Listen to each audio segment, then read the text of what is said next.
Hey everybody, how's everybody doing today? I am your host, Neo Vampiro. We're going to be doing Assassin's Creed Chronicle. As you see in the title there, this is the first time for me doing this game. First time. Now, some of you OGs that's been here for a while see me do the series, but I never touched these until now. So, my first time. First time for me, first time for you on this channel, and it won't be the last.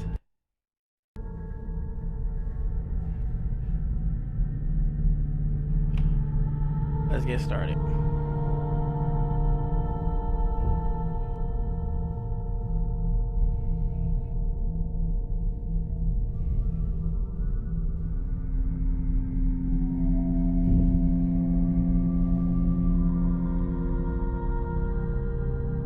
NeoVamp97 said, Z. Just did the chat thing.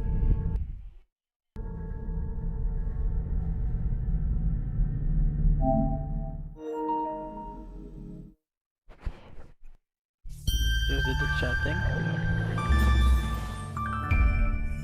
See if we get through some artifaction here.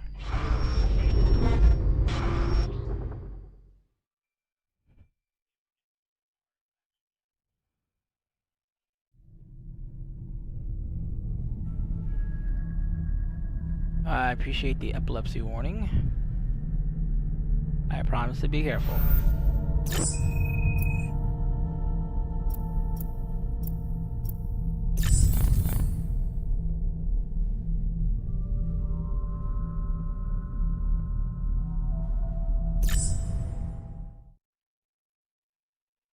There we go.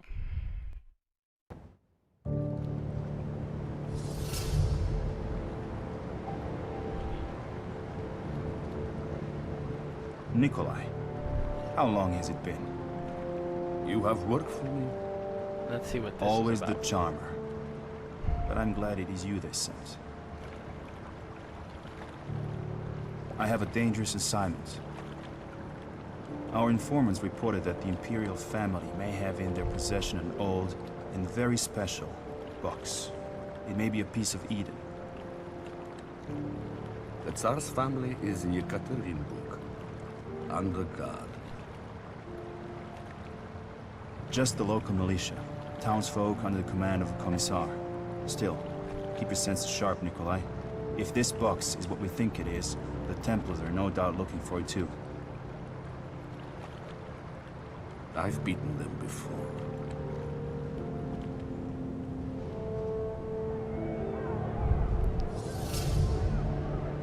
This will be my last mission. I have to think of Anna, not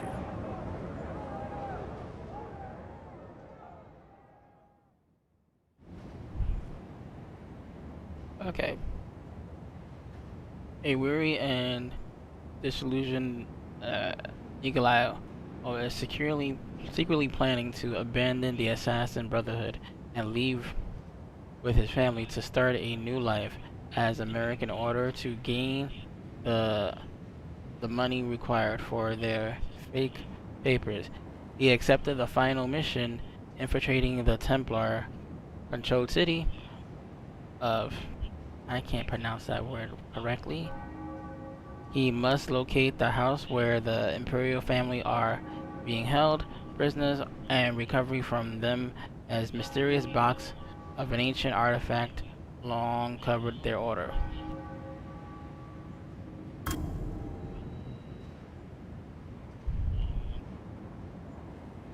This is what it's like, huh?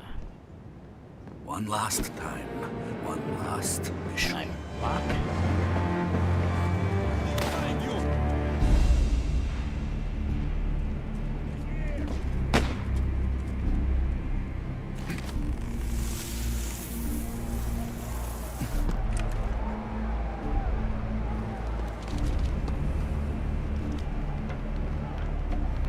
I think we're gonna shimmy across the phone wire a bit.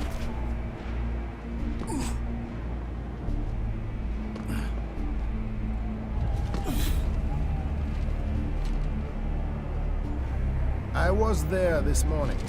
Doesn't look good for the family. More fences have been put up. They are no longer allowed in the gardens.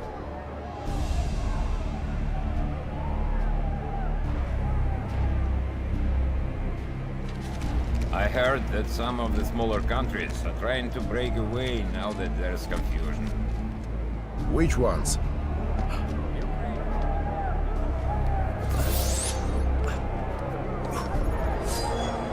Hold the balance here.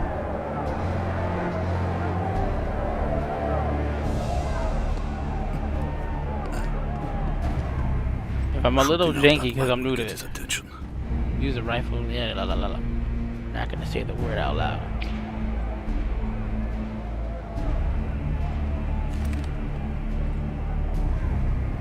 Ready.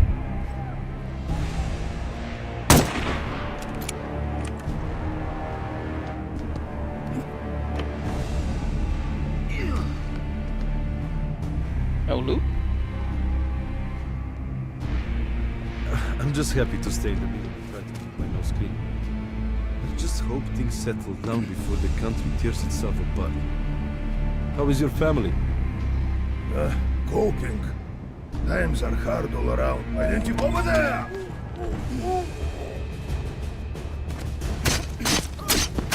Thank you. Ow. I was trying to figure, is there like a blocking system here?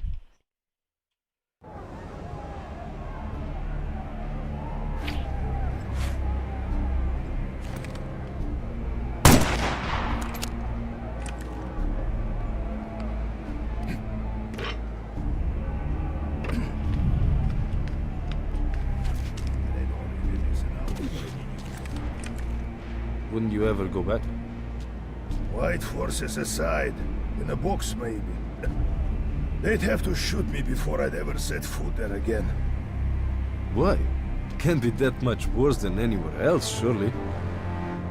Go there and see for yourself. Here! He's here!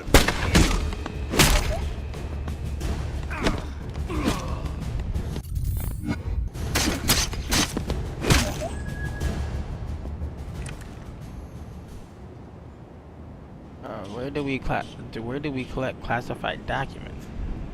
On them?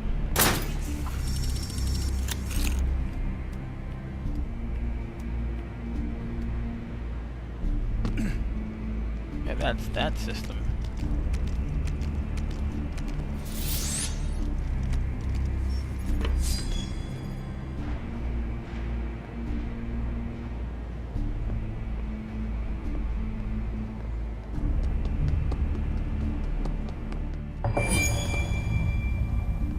Nice house.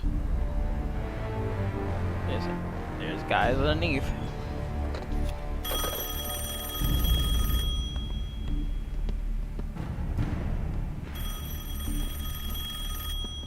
Nasser! Sir! Can you hear me? Telephone lines must be down. Is that what you think?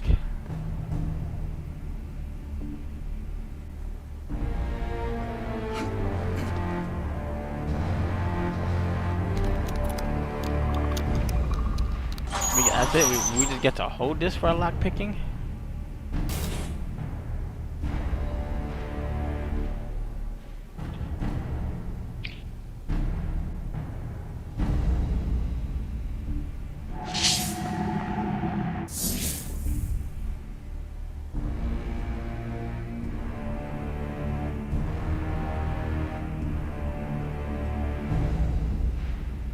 I got the winch. Like the winch. Oh, okay.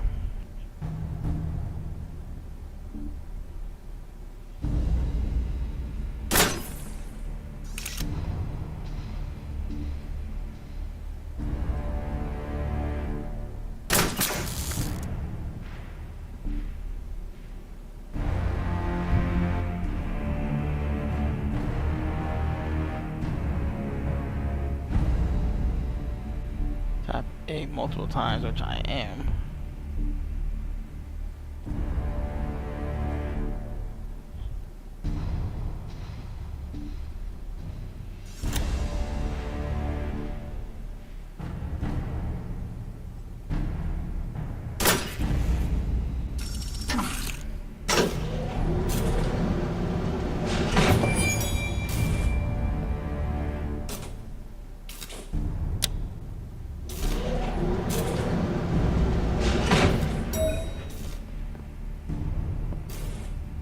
I hate moving unless I'm sure. Who's there? Get him!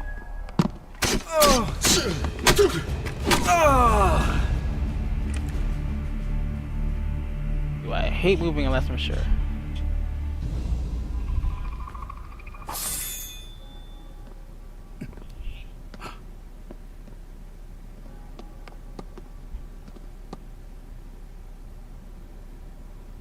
Use a winch to pull.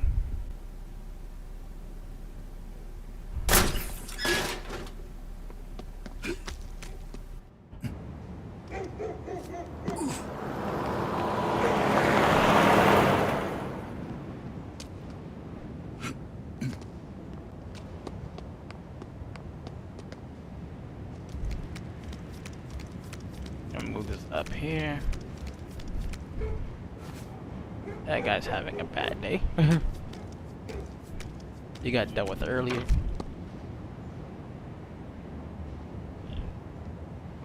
If I do this right, he's not aware of my presence.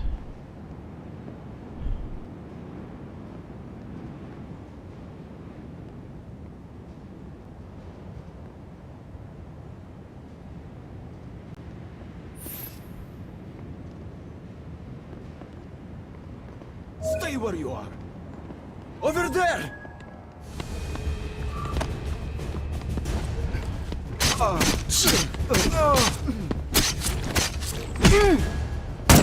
Ooh. You got nicely dealt with.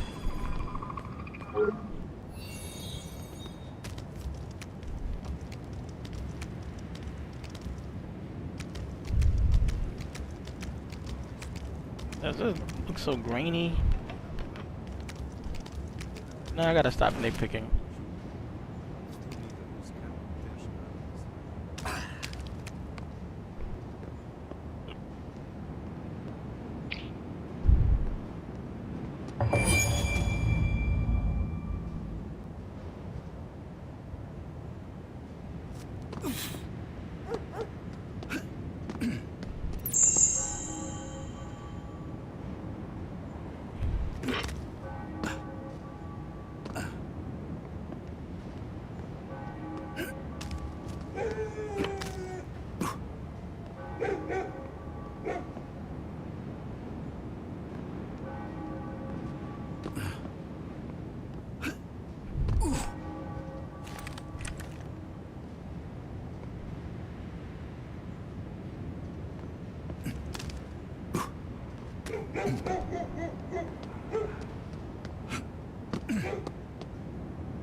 Okay.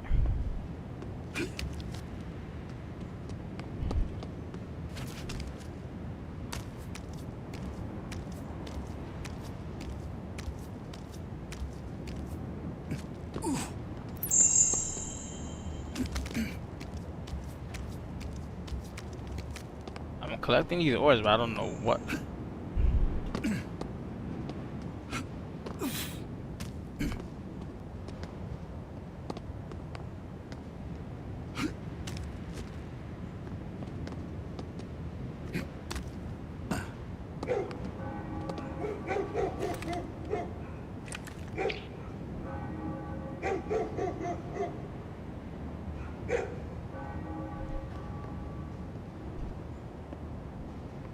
I'll try to figure this out. No. I could catch a ride on the roof of that tram.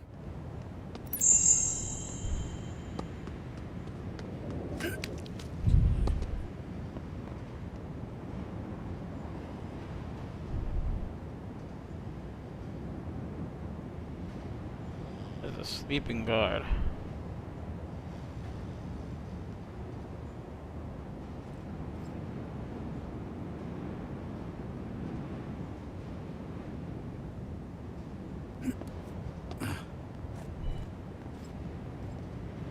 I'll stay out of his view for a few more.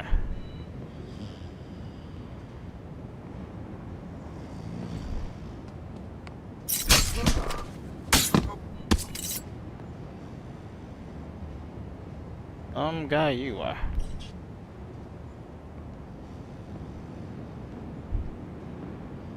Now, I'm not gonna leave him there, because if I do...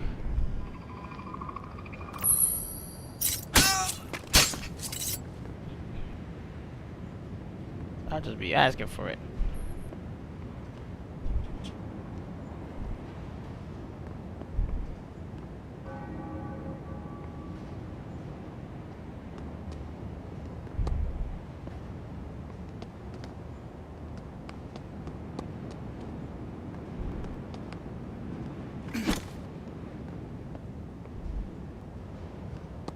Okay.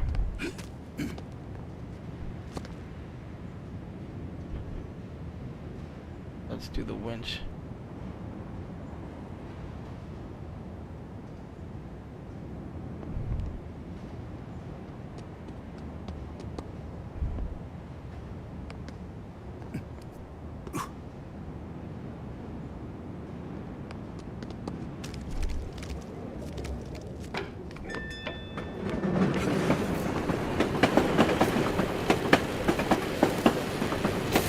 Keep low.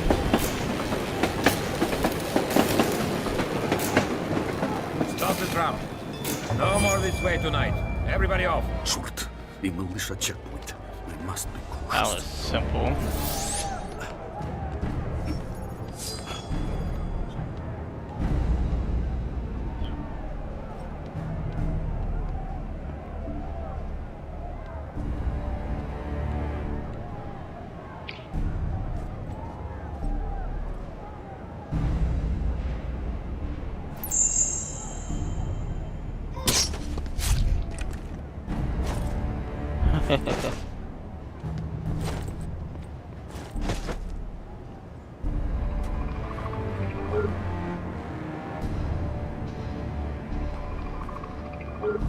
Yeah, nothing.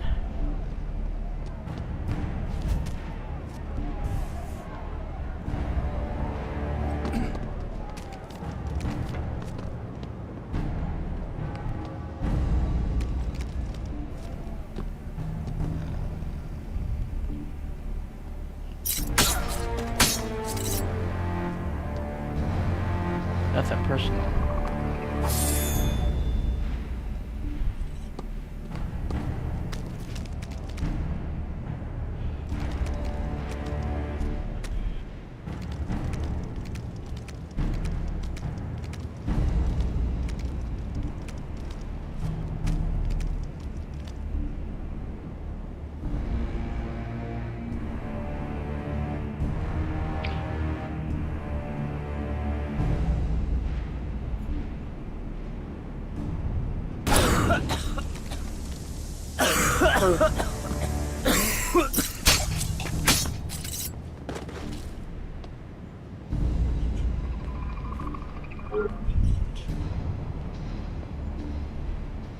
Oh no.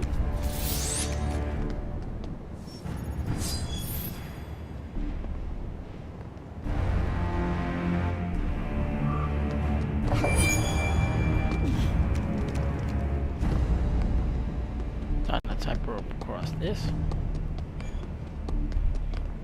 Get 3, I got 1 or 3.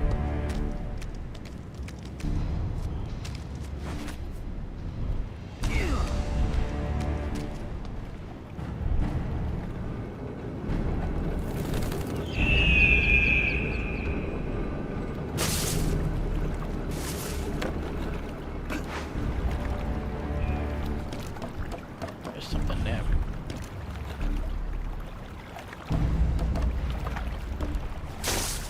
Quite a few. I need to get across that bridge. But we're gonna get the stuff that we need first.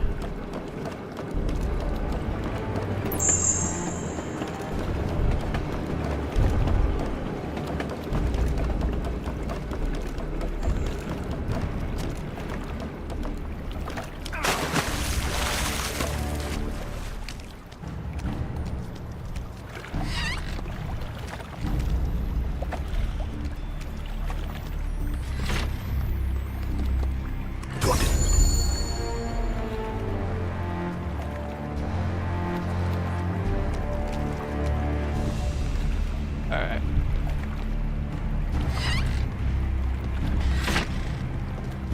Got a couple. Ooh.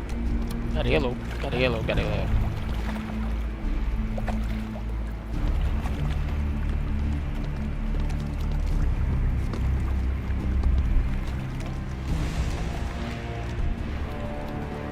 Yeah, I could have went for the kills. I could have went, but I didn't want. I didn't want to make it obvious.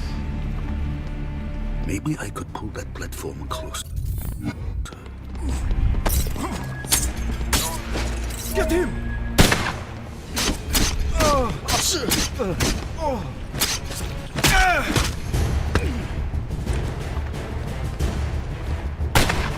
You missed.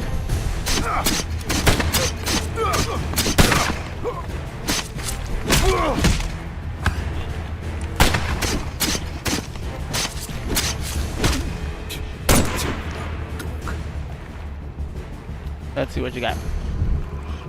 Let's see what you got on you. Full on ammo.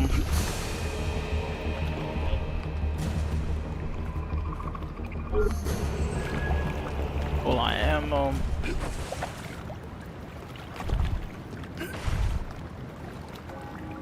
Gotta get used to these mechanics.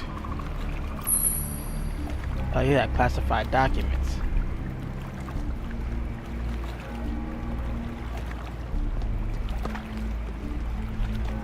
Here! He's here!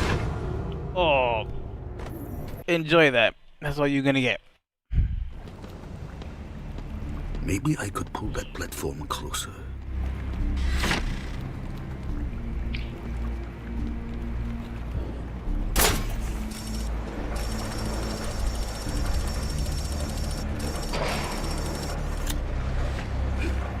Attentive, командир.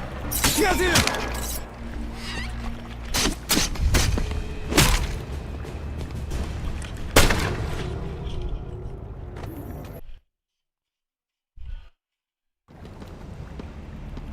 Maybe I could pull that platform closer.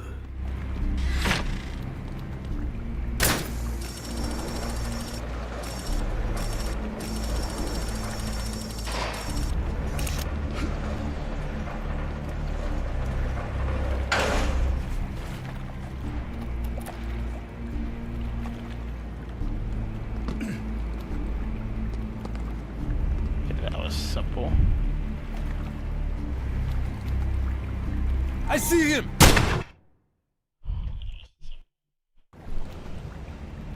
Or I thought it was.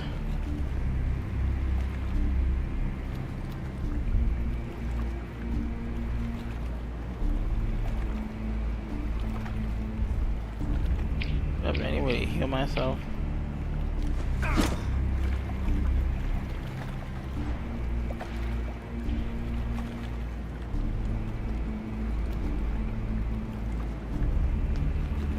Here! He's here!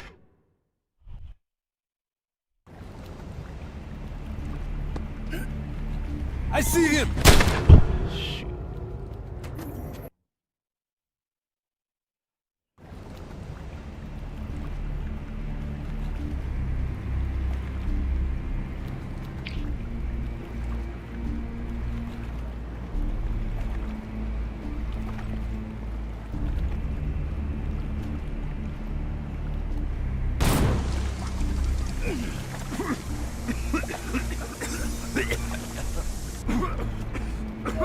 Identify yourself!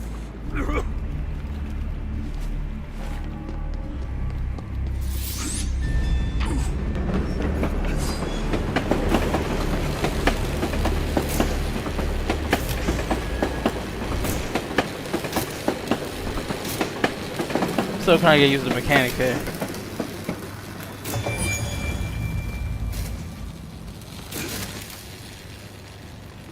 I need to take out those guards.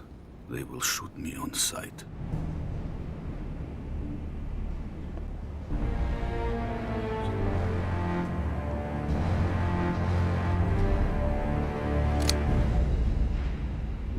Had to like not make it easy for me.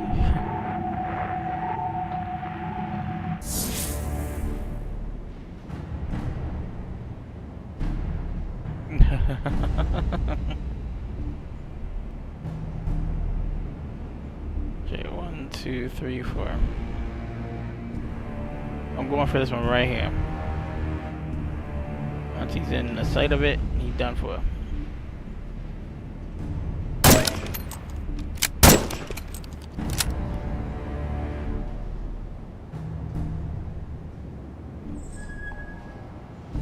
I stood on him because I wanted to see if he was gonna get up.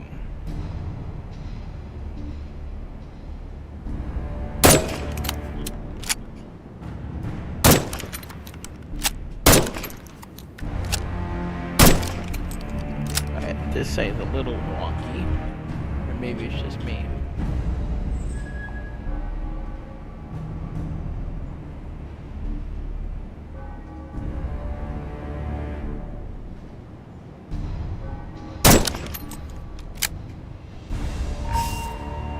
He's gonna notice something.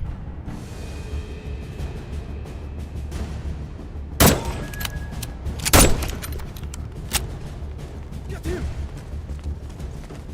Yeah, who? Who him and what am I looking at? Ow.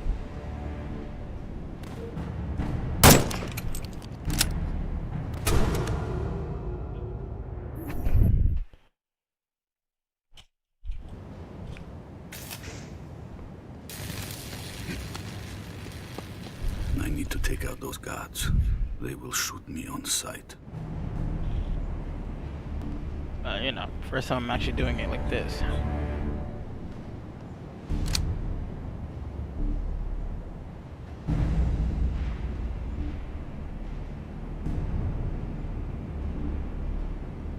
War said, hello.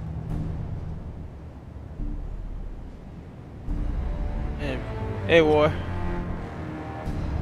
How you doing, man? I ain't seen ya.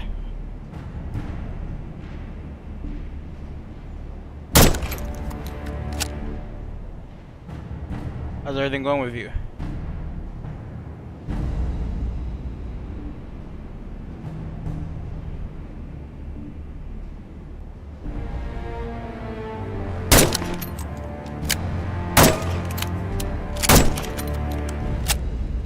Get him! Yeah, who? War Because at least now, said, I know where you guys are I heading. actually want to buy this game. I only need Even AC wings. Valhalla and AC Chronicles to have every game. War said, I've been good, pretty normal days lol.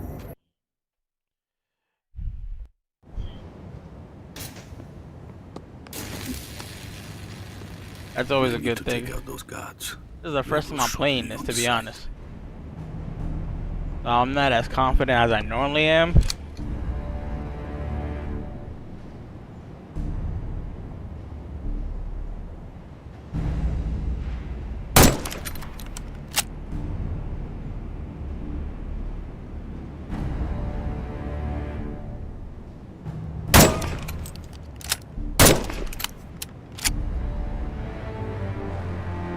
War said, He stepped this away. AC game is hella weird.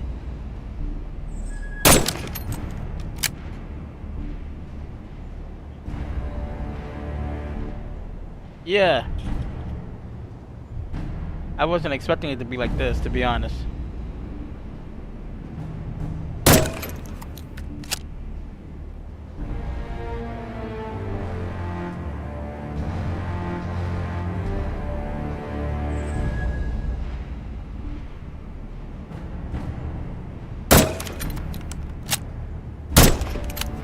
I think this could have been for the PSP.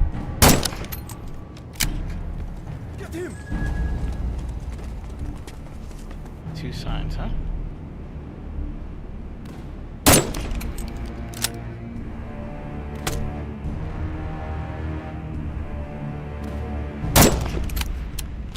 Where's y'all? How the heck?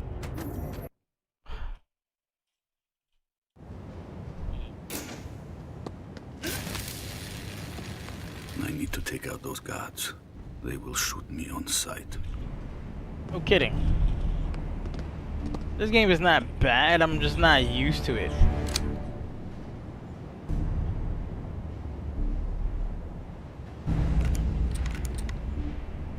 actually helps.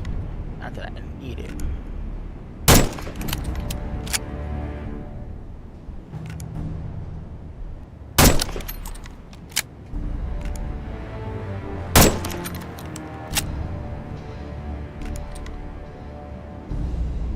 Feel like I'm missing one.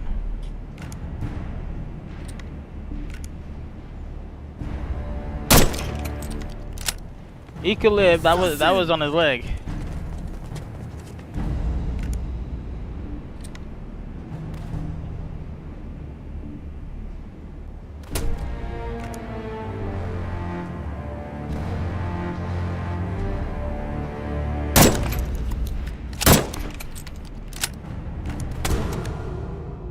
Ugh.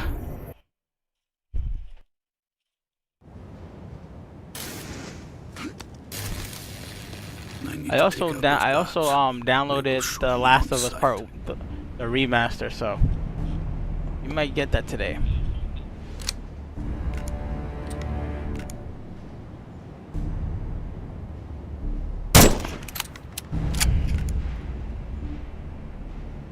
War. Said. Damn.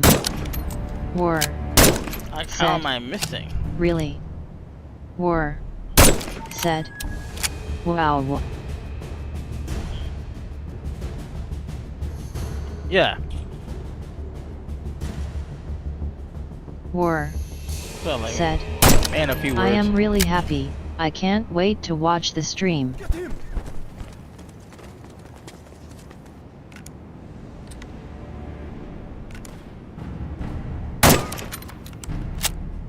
Me and you both.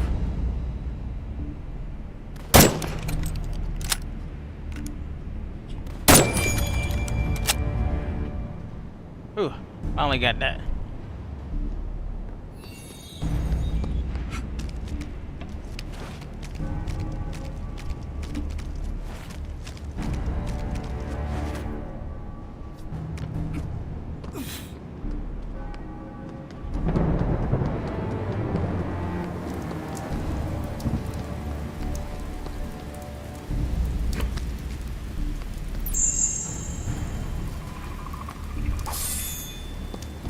He had smoke on him. I slid past him. War. Said. Hope that it won't be at 4 a.m. for me, lol. Bot Rix. Said. At war you leveled up to 2. Oh, that's right. Time difference. Yeah, war's on 2.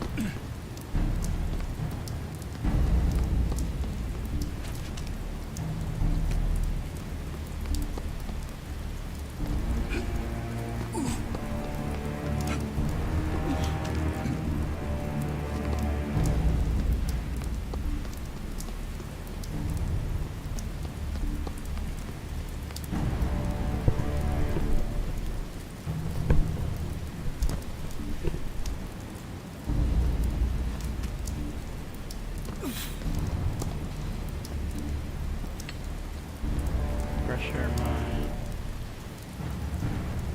Goes behind.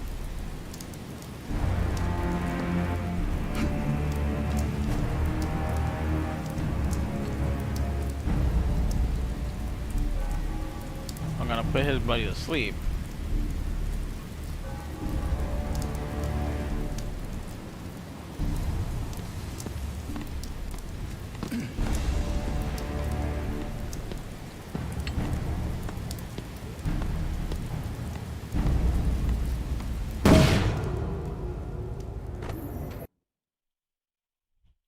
That was close enough. Oops.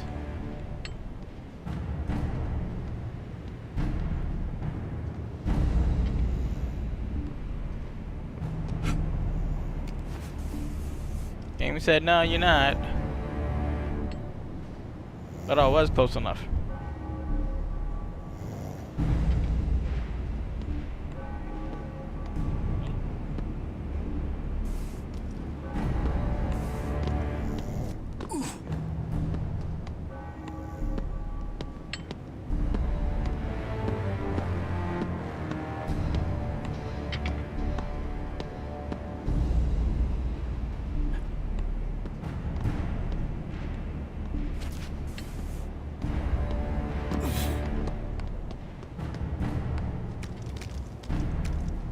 I knew they were there too. Gathering outside the house.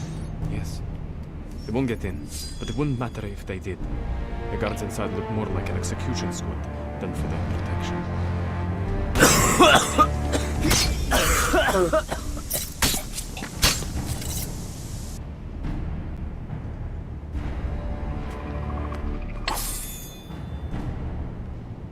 Very careful of that guard there too.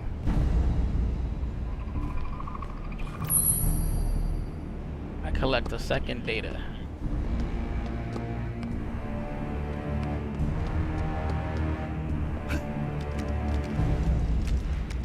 He's got a wide view.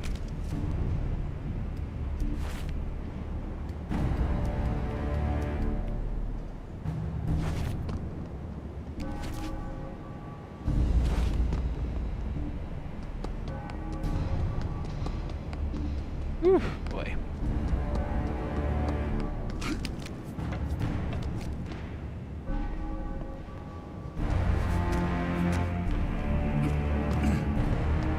I need to get into the house without raising the alarm. Reinforcements would make this impossible.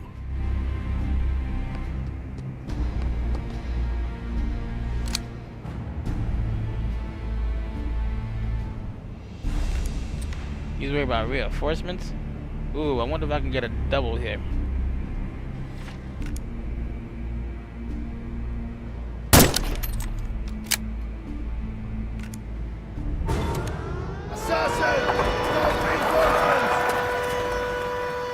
You can't do that in that shop.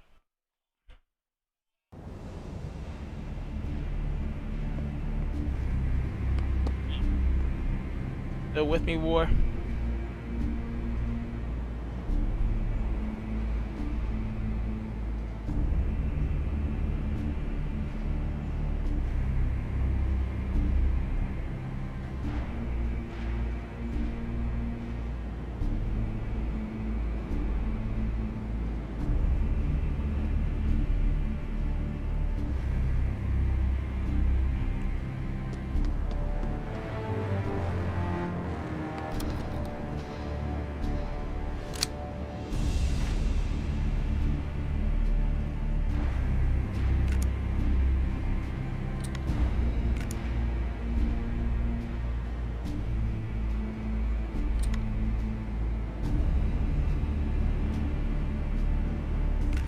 That would be an opportune time to do it too.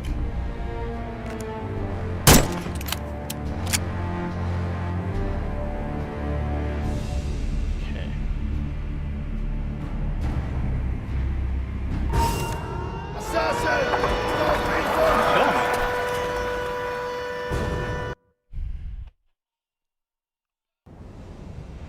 Hmm.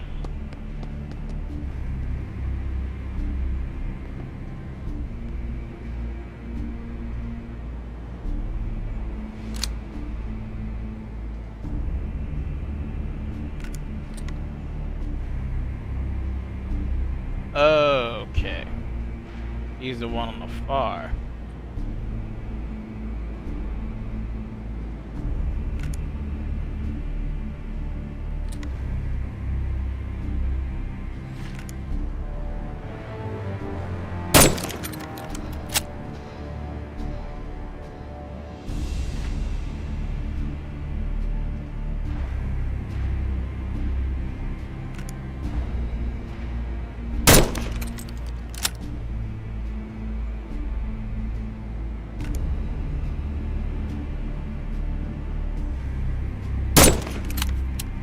War said.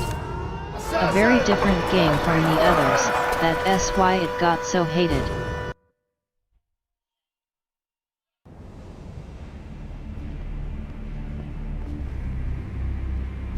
You think so?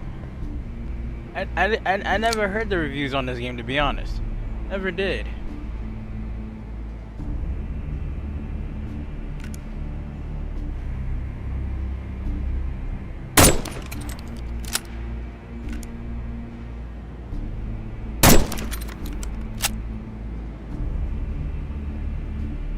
Oh, that took care of the one in the house. War said. I've read them on multiple sites.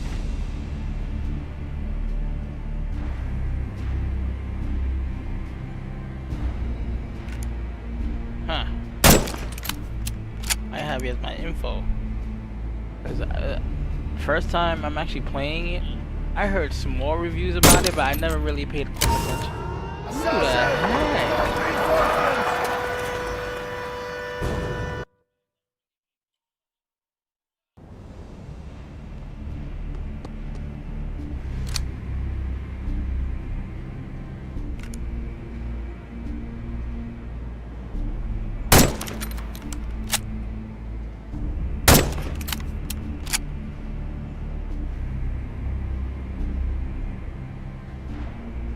I gotta pick them off when they're not looking.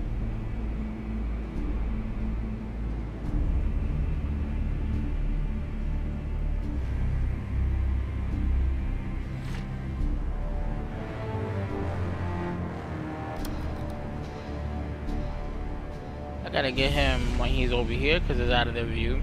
And I can't get him over here. It's in their view. Starting to understand that.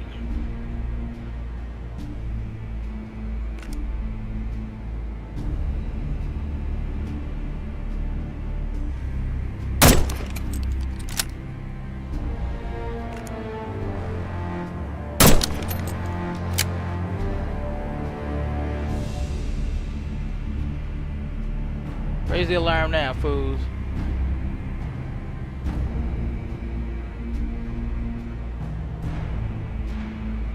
I got like one smoke left.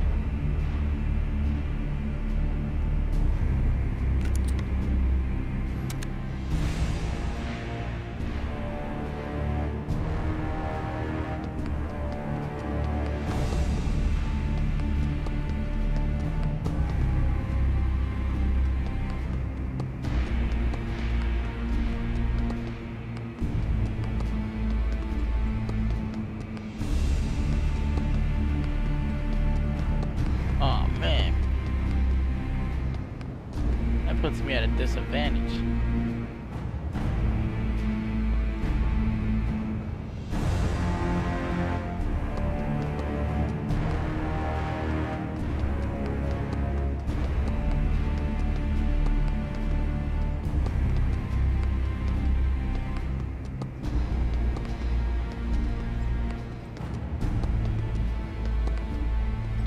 Yes, I'm doing the assassin funky chicken. War. Said. I first read the reviews like a psycho lol.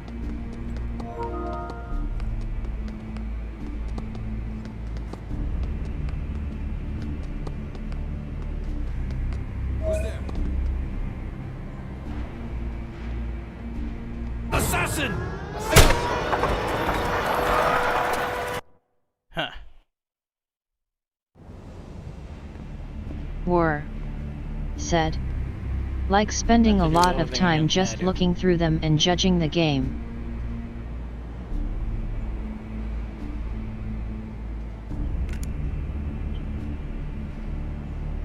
Not mad at that. Not at all.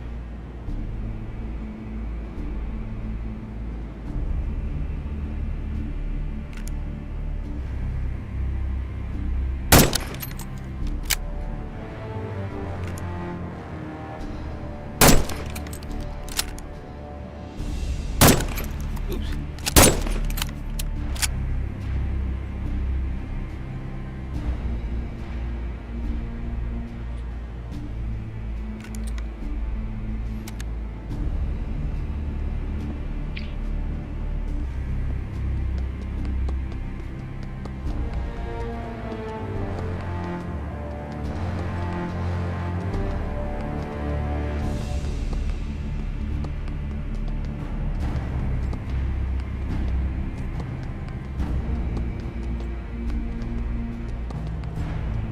Will he just drop his gaze down, please? Like he won't. Who's there?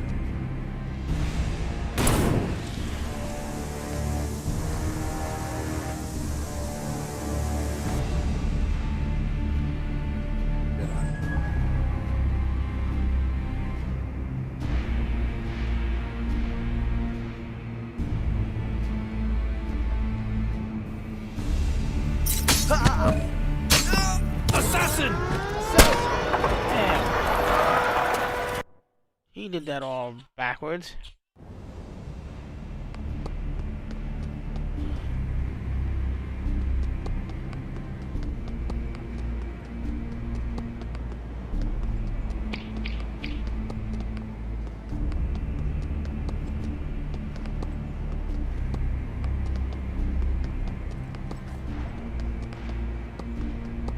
Stay where you are.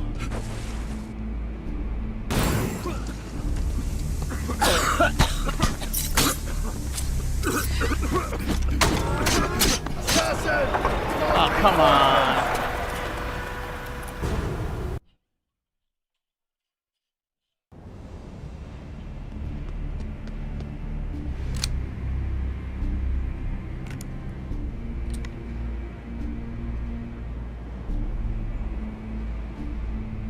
So the reviews on this game was pretty bad, huh?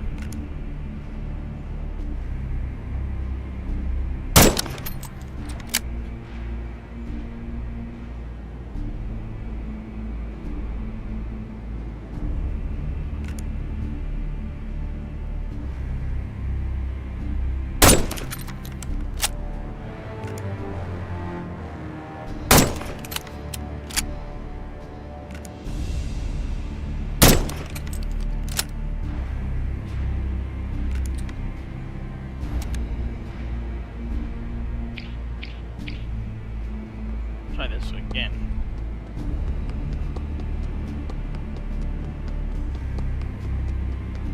Who's there?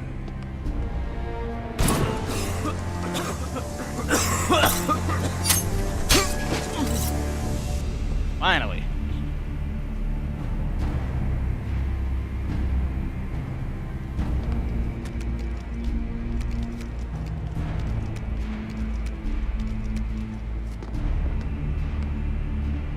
Somebody had that documents of all this. That smoke.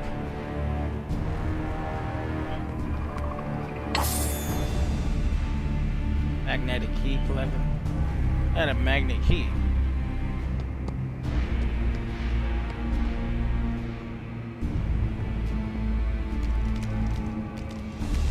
Can't walk over that.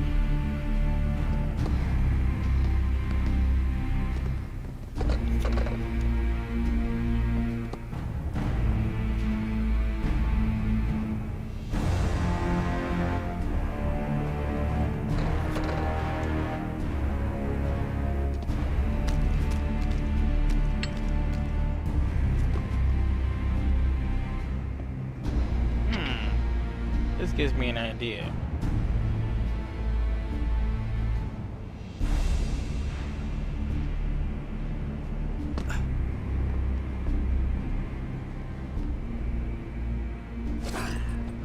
This work.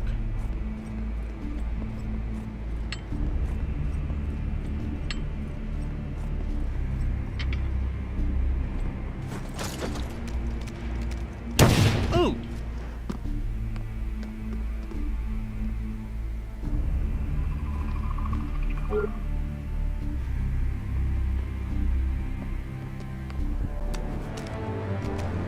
I think I just phased through a wall.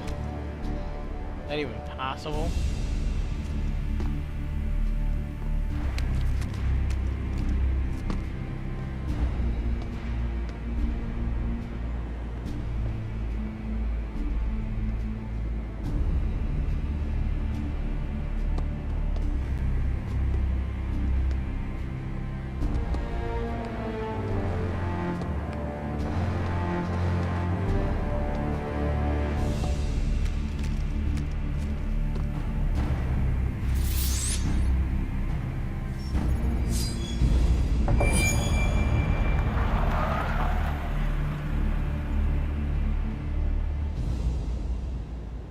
I was ready to jump on that too. I was. Fools. I can't stop them all, but I won't let them interfere with my mission. Hold the crowd I'm gonna back! play this game again to make it more I cleaner. don't want the house ransacked before we find the box! Templars.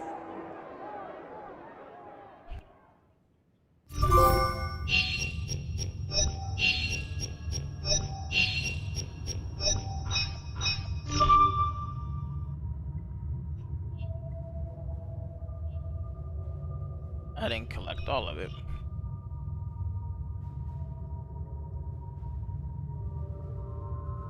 And Snake is online, or at least his PlayStation is.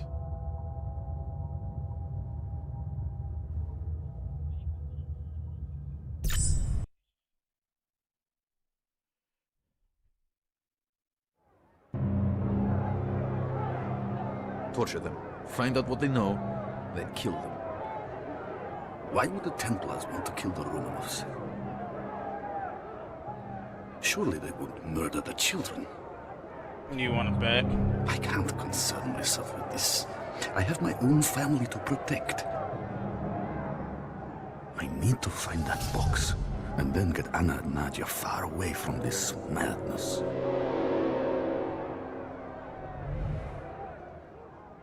This will be their version of Peace of Eden. Okay, we had reached the Imperial House where the Tarsa family keeps prisoners by military. He discovers that some of the officers are looking for the same box he's been tasked to retrieve. Templars have infiltrated the Bolshevik and are using the revolution to their own advantage.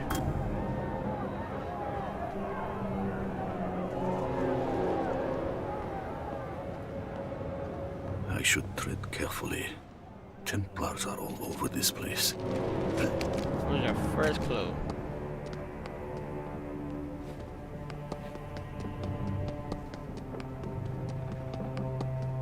This man can come down.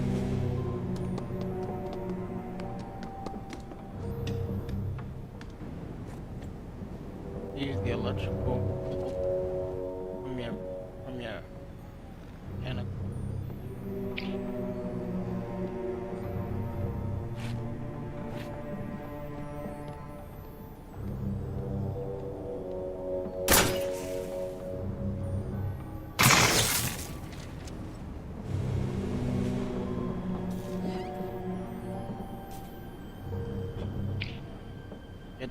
Get the smoke ready. 3.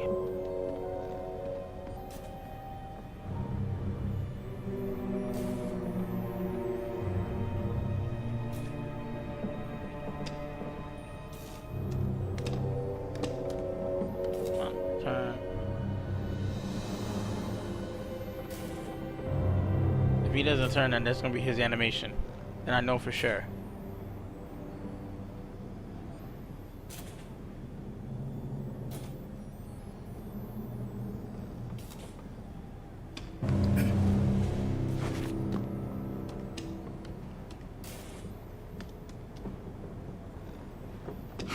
Somebody there?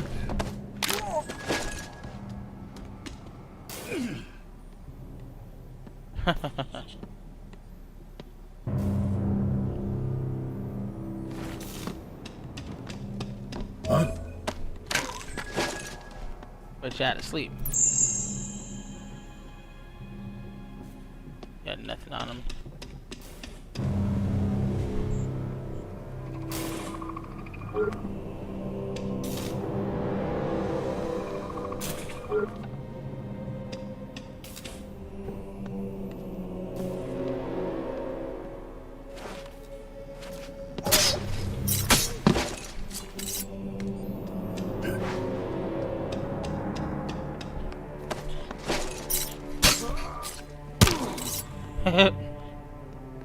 I'm getting used to it. I'm getting used to it.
Good to know.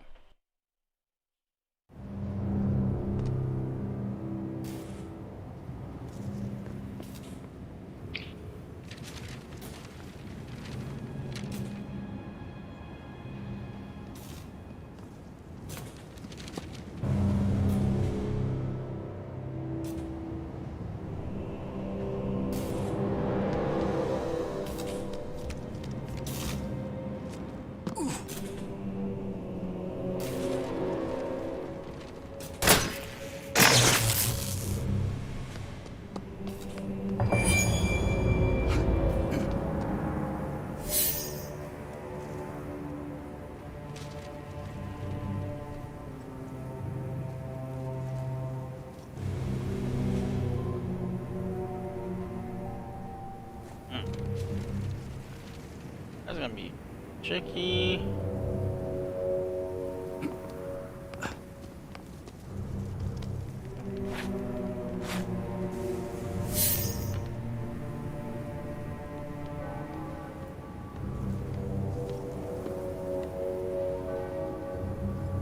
Identify yourself.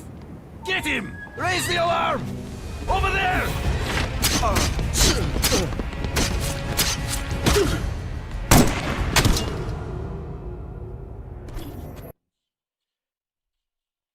I did say it was gonna be tricky.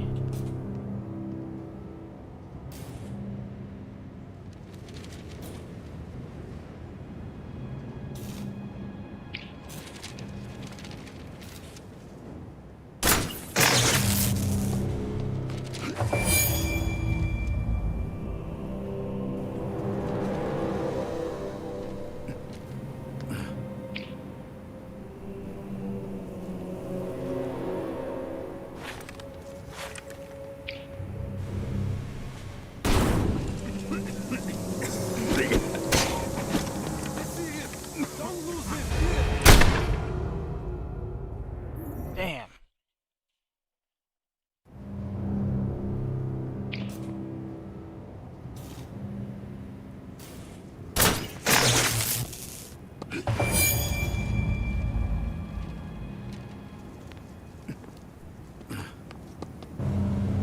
Identify yourself.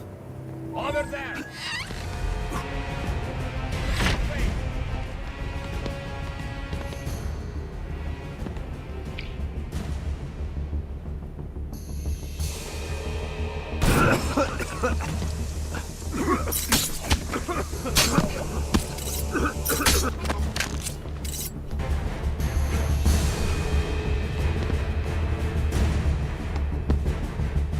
Over there! Can't block?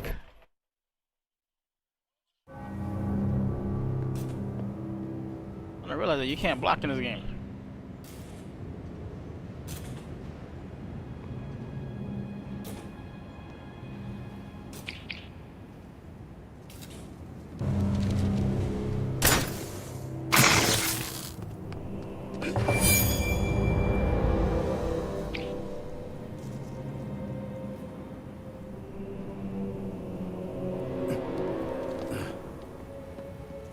Stay where you are!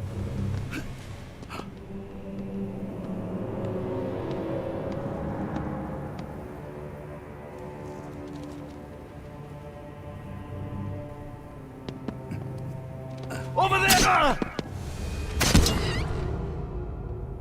Damn. I thought that was it. This game is challenging in a lot of ways.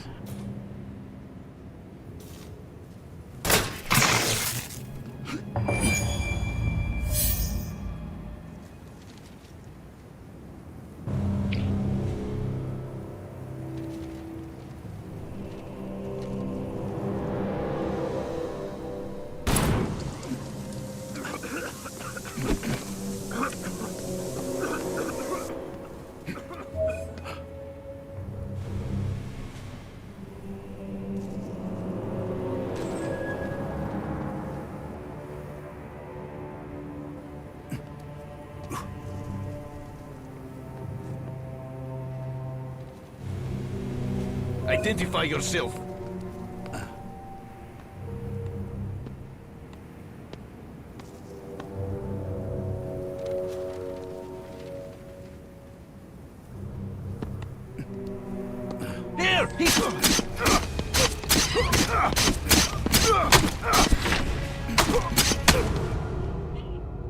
Oh, come on.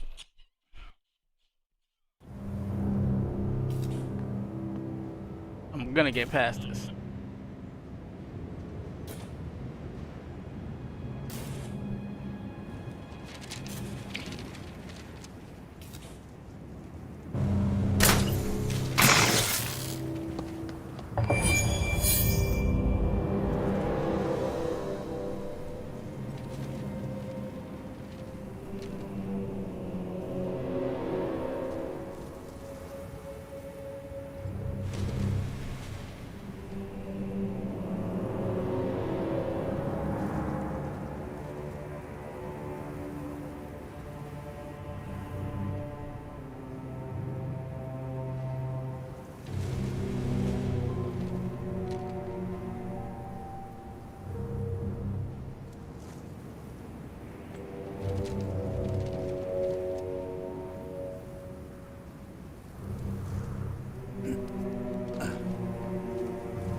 Identify yourself. Assassin! He went this way!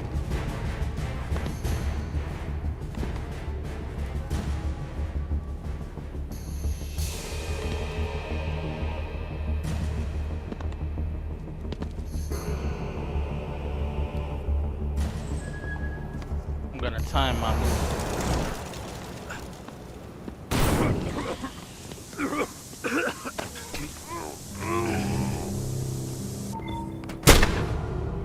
Oh, come on. Can't be stuck at this part.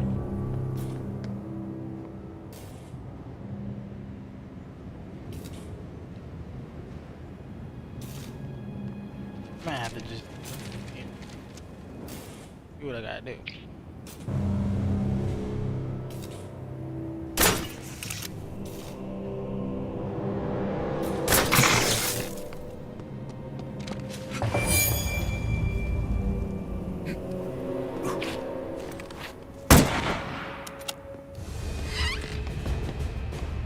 Here! He's here!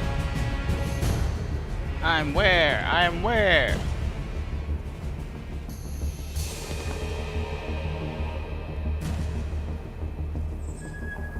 There's no escape!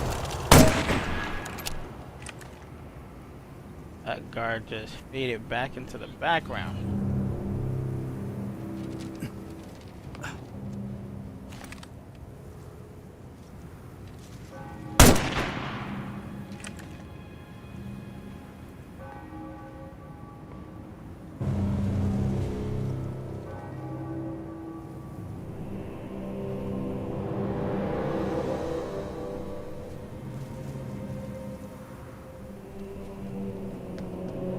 I see him!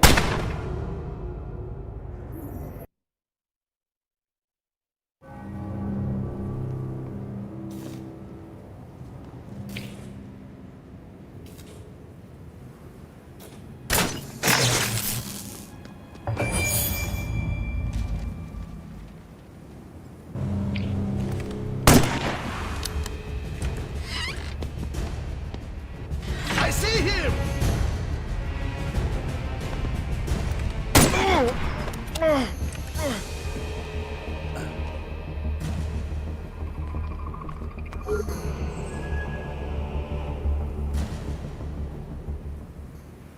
Oh, my ammo full.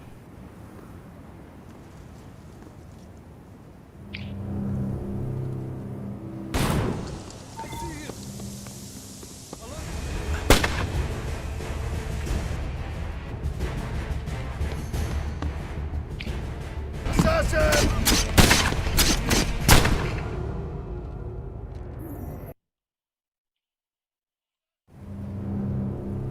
They only give you 3 to start with. Can't get nowhere, and it says my ammo is full.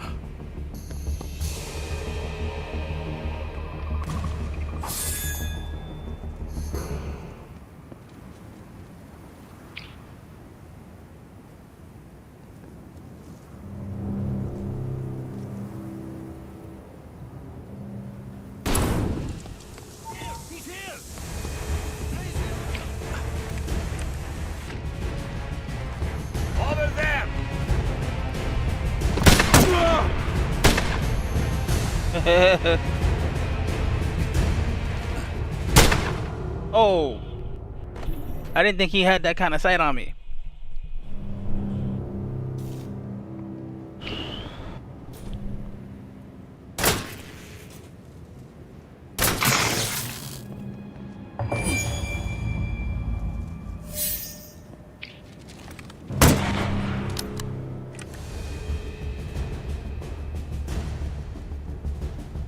Where's the guard that comes out of here?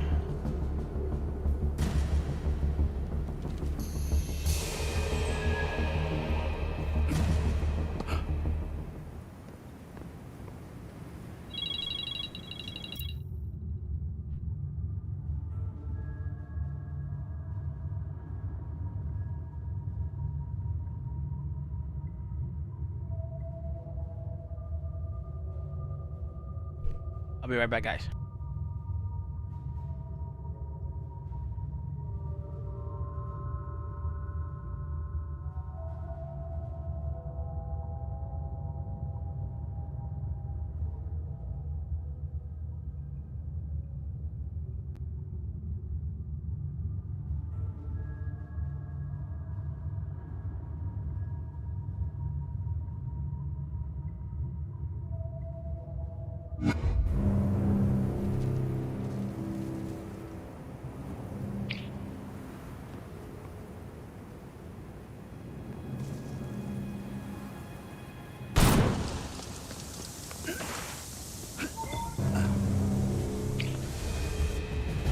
After him!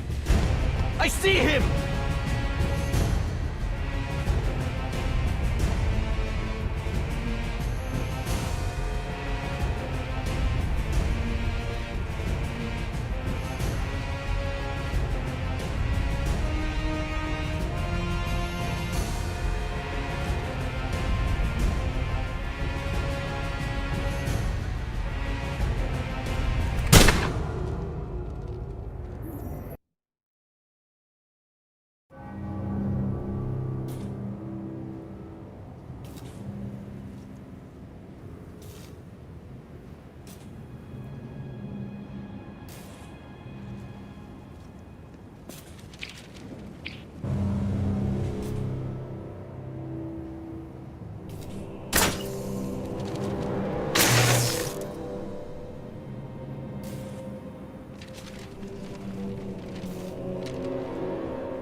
Yeah. But on the phone. But yeah, it's gonna be around the fall time, and in that it's gonna be the Metal Gear Snake Eater, because because what they're doing is they're starting from Snake Eater forward, because really that's the start of the timeline.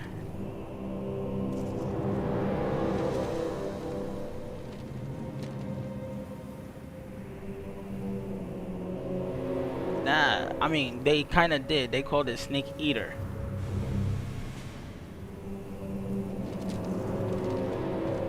Yeah, I mean, it has a triangle on it, which is 3 shapes. And I forgot the other name that they're using for it, but they it's called Metal Gear Snake Eater, and then it comes with the bundle. So not only you get the game, you also get Metal Gear 1, 2, and the original Snake Eater 3.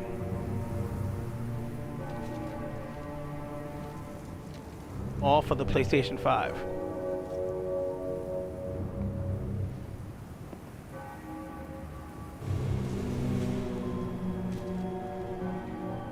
They're recreating Legacy.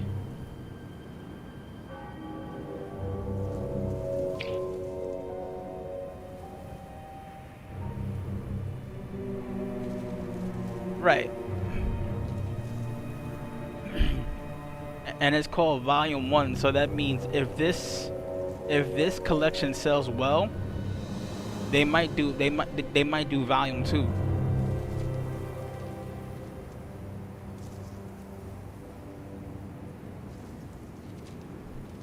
Yeah, it's Metal Gear, but at least they're not changing like none of the core aspects. Here! He's here! So it's gonna be almost 1-to-1, and they're like adding a little stuff to it, but they're not changing the game.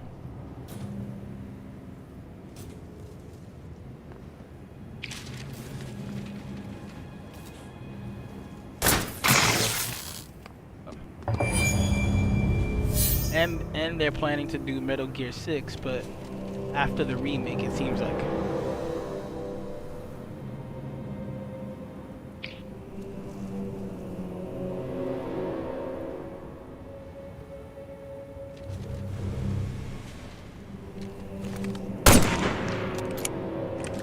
It's gonna be hard without Kojima behind the helm.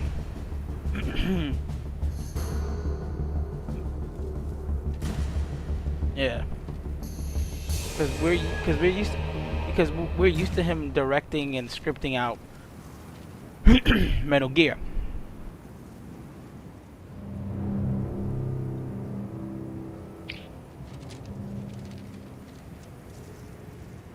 Right, but the funny thing is, it's not Kojima Productions doing the game. It's a hidden developer. So we don't know who it is. We think it's Bluepoint that's doing it, because Bluepoint did a lot of their HD. Yeah, because they did a lot of their HD touch-ups.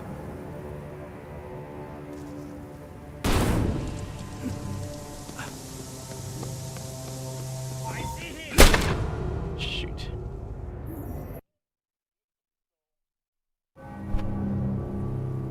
I'll try a few times.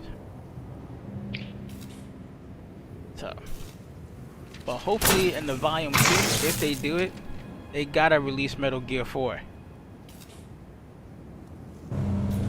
They gotta redo, okay, just like they're doing with Metal Gear 3, and they're adding, you know, and they're updating the graphics to run on the new consoles. Give it the same love and treatment on Metal Gear 4, because we've been wanting that since PS4 days.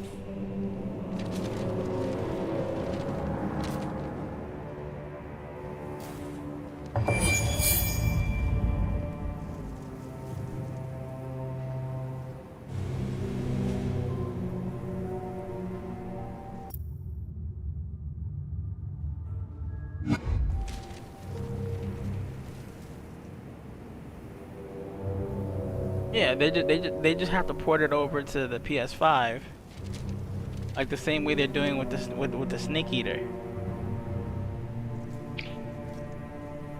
But I think they're gonna wait and see how this one does, because we've been wanting Metal Gear 4 for a minute.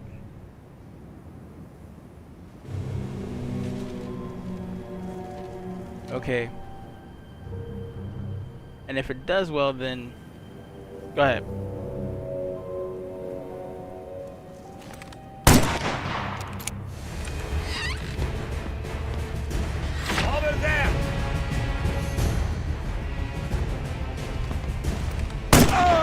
Yeah.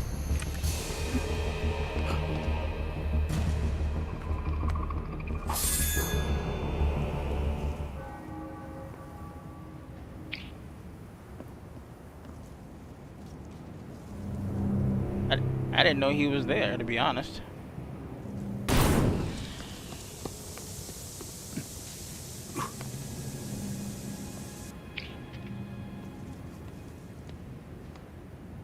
I didn't know he was there.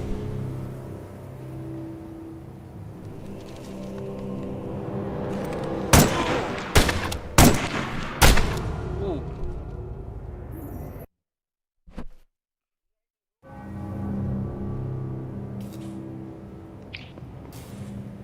I was close.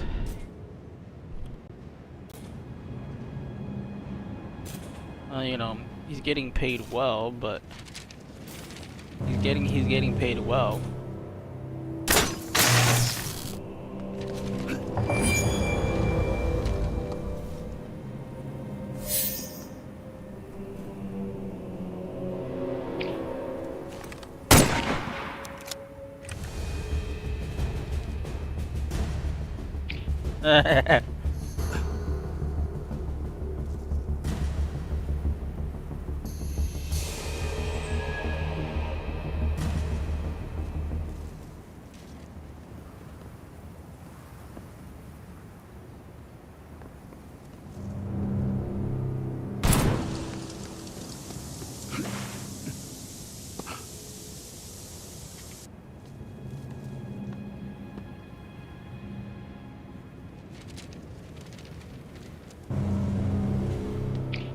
Your neighbors?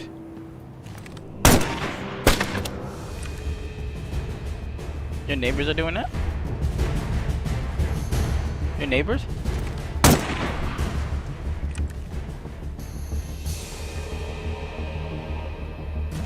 Huh. Ah, new neighbor.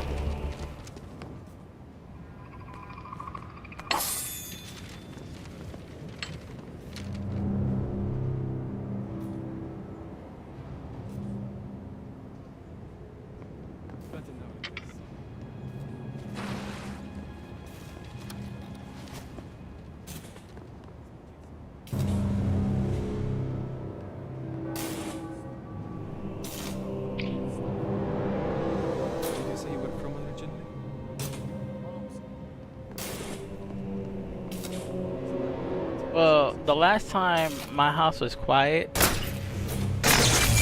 right? The last time my house was quiet, like my brother wasn't doing nothing, my sister didn't do nothing, and I didn't have nothing on. They called my neighbors called the cops on me. Can't be that much worse than anywhere else, surely. Go there and see for yourself. It's just Just for being quiet. Break away. Else you don't belong anywhere else. I mean, it wasn't a bad thing because my neighbors thought, like from upstairs and downstairs and the neighbors around me, they thought something was wrong. That's why they called the cops to do a wellness check.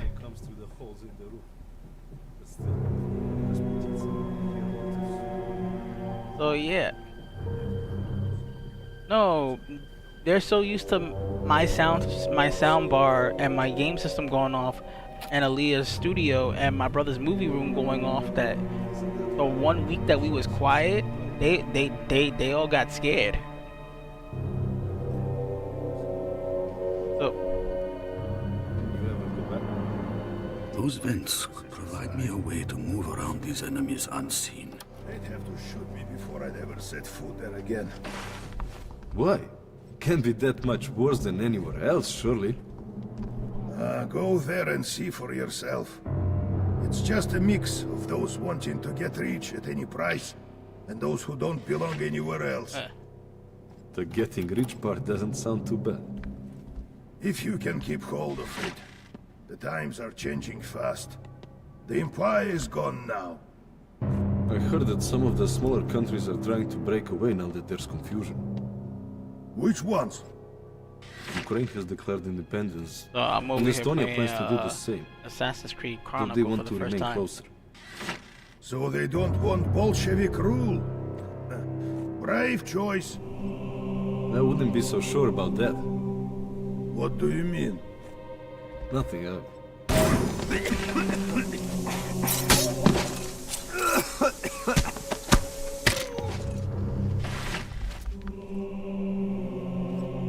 are you?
But what was you being loud with?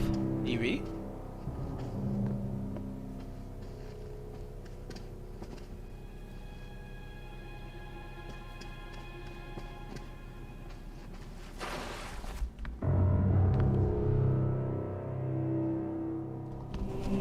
Yeah.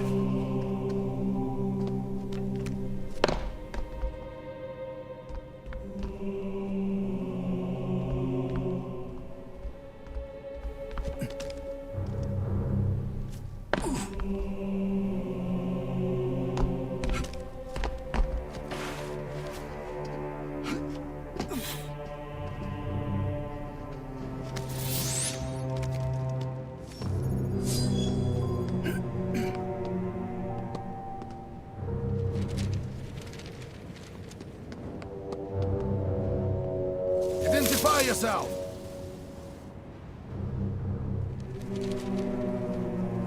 Who's there?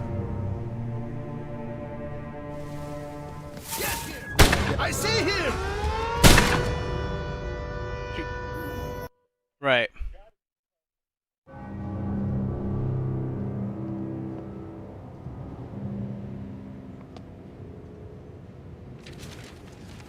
Stay where you are.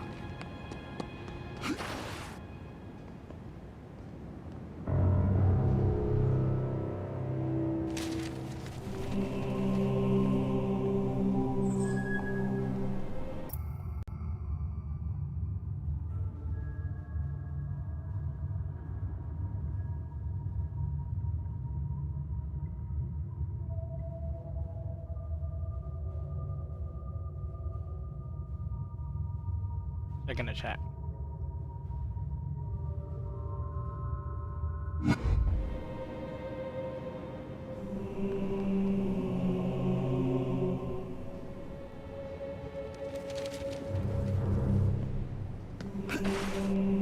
Who's there?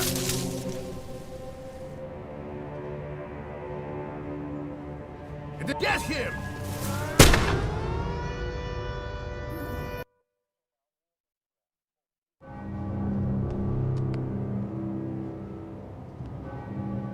Wait, that don't make no sense. You're walking too loud?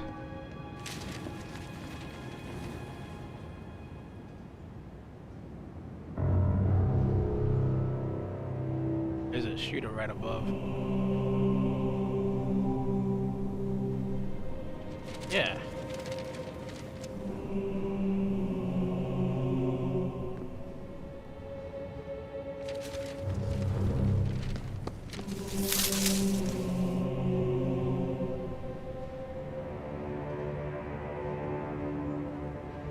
Identify yourself. Over there! Don't lose him! Here! Assassin!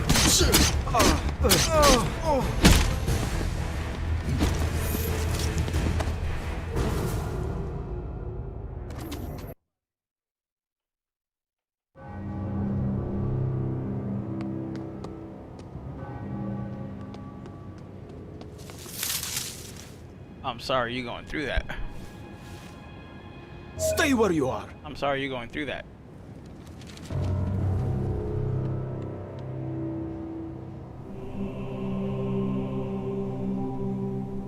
Where are you? They would have kicked out me and Aaliyah.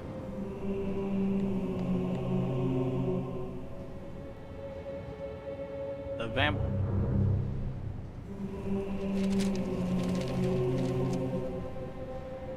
That's the thing, like. That's the thing, like. My neighbors, they don't care. They actually get worried when they don't hear all that crazy shit come out of my house.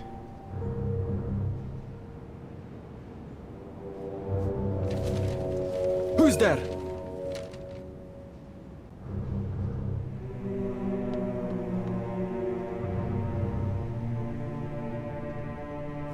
Where did they go?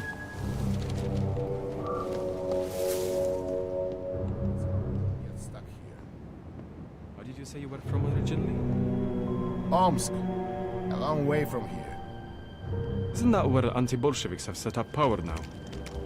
I had heard that, but I don't really listen out for any news of it. Wouldn't you ever go back? White forces aside. The box. They'd have to shoot me before I get sent from there.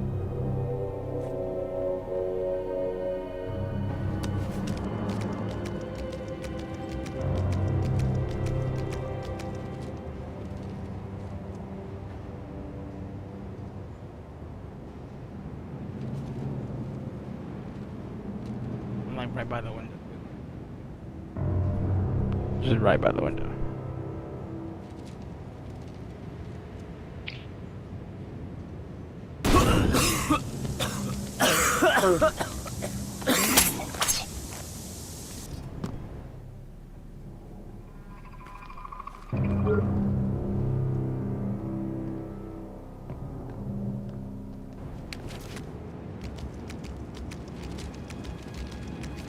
Nothing, damn it. My volume. Can't let the If I Templars take my put their volume hands to on it. 42, all of my brother's stuff will be on the floor.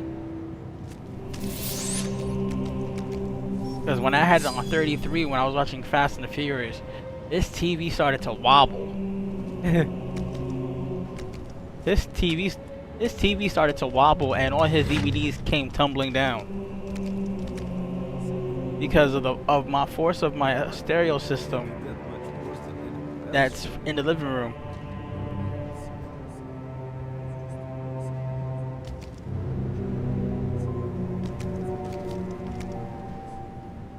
The getting rich part doesn't sound too bad. If you can keep hold of it, the times are changing fast. The Empire is gone now.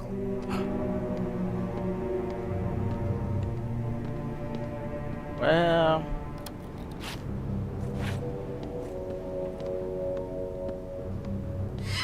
only one person does.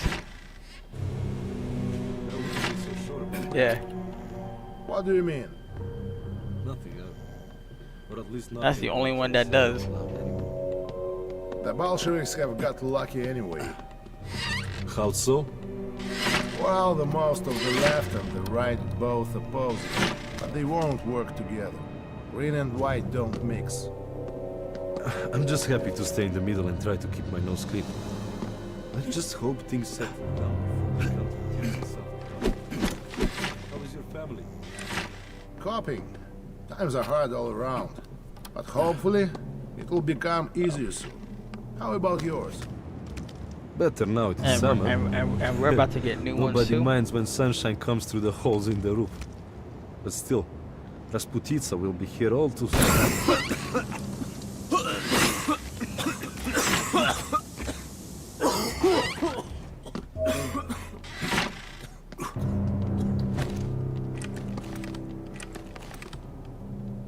Where did they go? What the heck?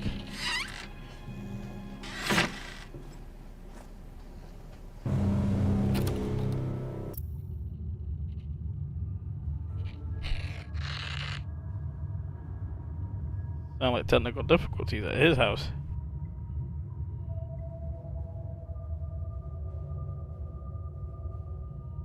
I'll give him a minute.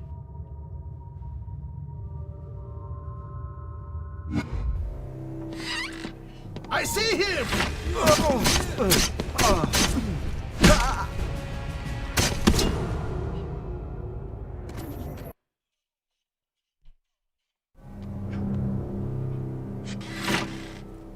I heard that some of the smaller countries are trying to break away now that there's confusion. Which ones? Ukraine has declared independence, and Estonia plans to do the same. What was that about? Seemed like your phone was on a fritz for a minute.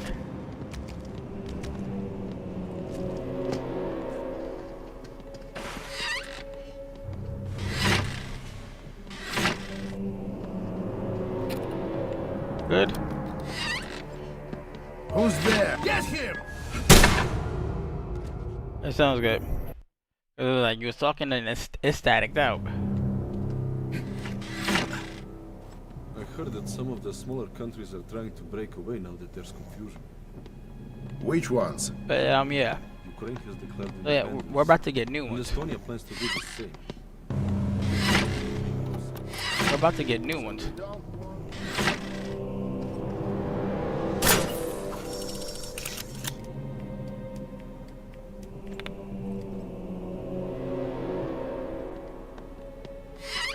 New sound system.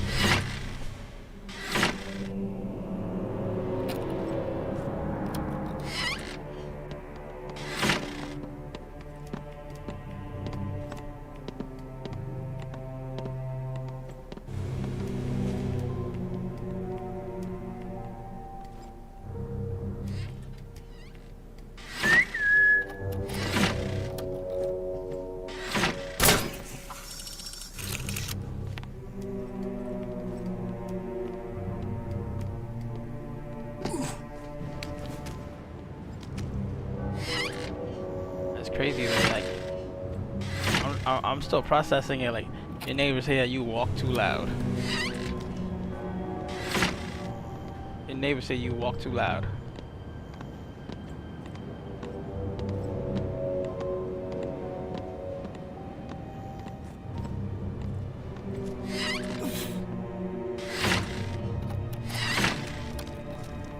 Stay, assassin! I see him!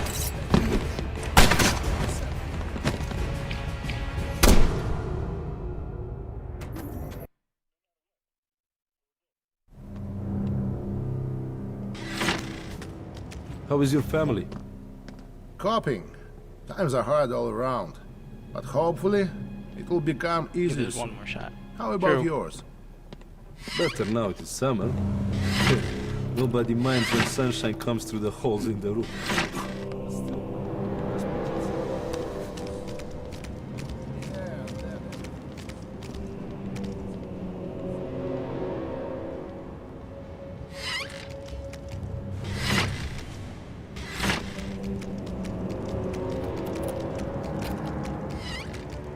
I had heard it, but I don't really listen out for any news of it. You ever go back?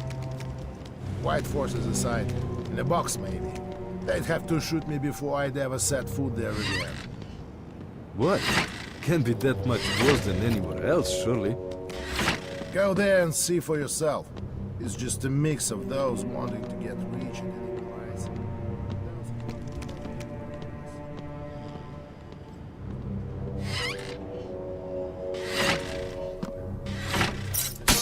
What was that?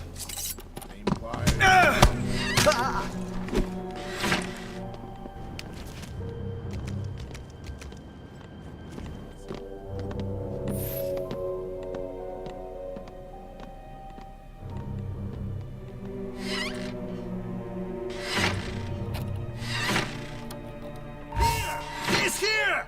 Don't lose him! Over there! He went this way!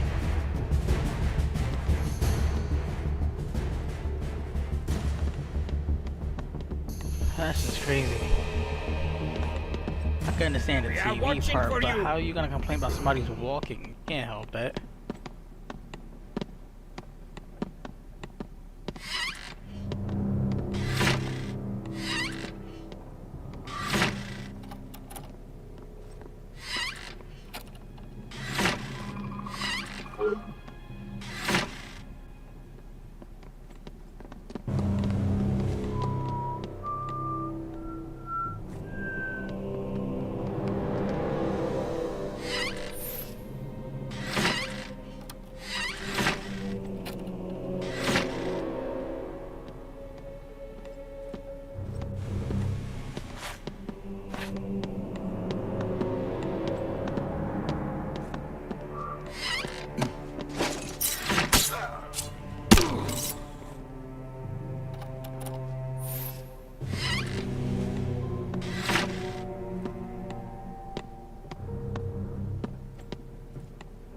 One more card.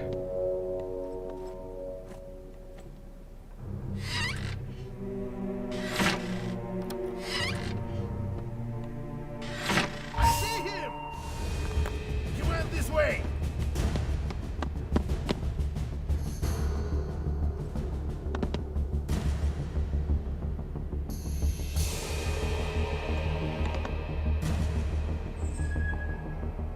There is no escape! We will find you!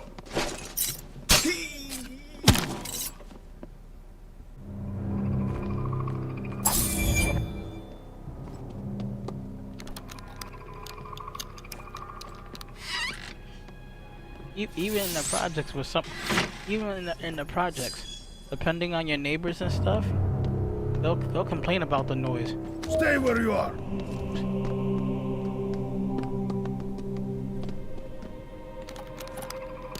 Even with certain projects, and depending on your neighbors, they'll complain about the noise.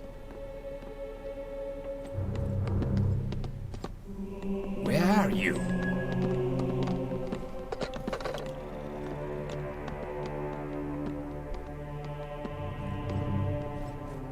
I heard that some of the smaller countries are trying to bring And I do the same thing as you. I don't bother nobody. Which ones? Ukraine has declared independence, and Estonia plans to do the same, though they want to remain closer. So they don't want bullshit. Brave choice. I wouldn't be so sure about that. What do you mean? Or can you hear me? Nothing. Or at least nothing I want to say out loud anyway. The Bolsheviks have got lucky anyway. How so? Assassin!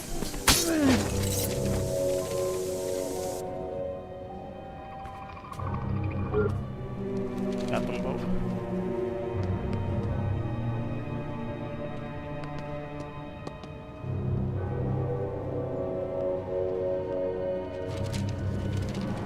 Who's there? Get him!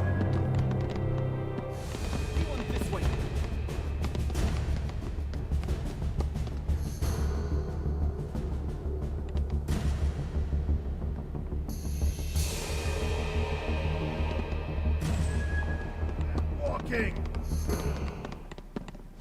Identify yourself! Over there!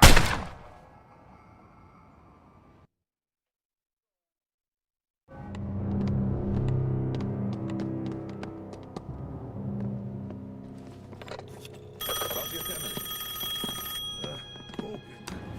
Times are hard all around, but hopefully it will become easier soon. How about yours? Better now it is summer. Assassin!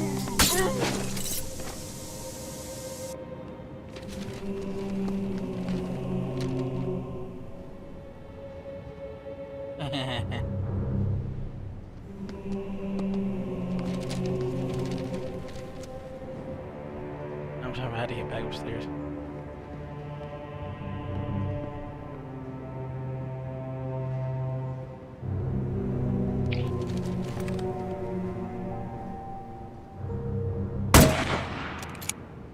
Who's there?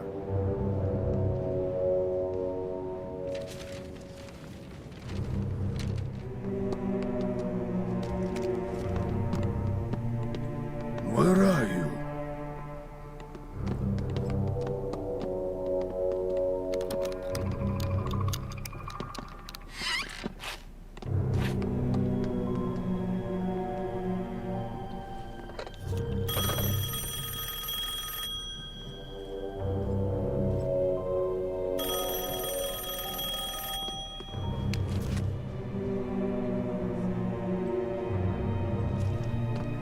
You and everybody else. You and everybody else are getting tired of the bloodline storyline.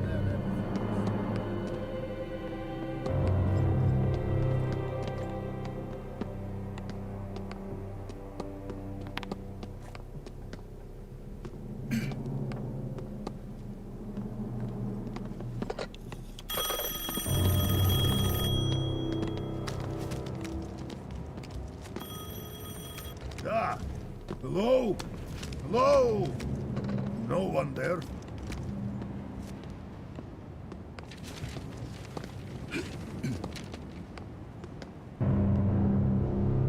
Nice. Look. Yeah, a lot of people are getting tired of the bloodline.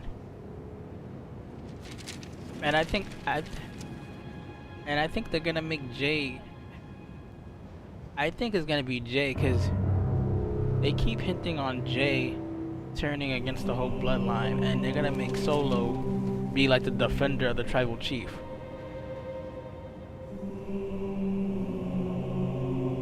Now, do I think Roman Reigns should hold the tag titles when he's already holding 2 titles already? No. It does make sense on one hand because he'll be like a Grand Slam title holder. And the only time I've seen that happen is in UFC when you had this one fighter holding a lot of belts.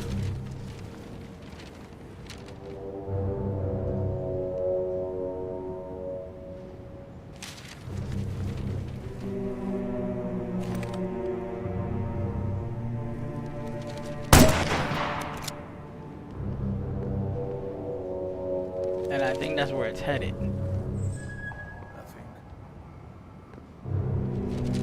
Stay where you are. Over there! He went this way!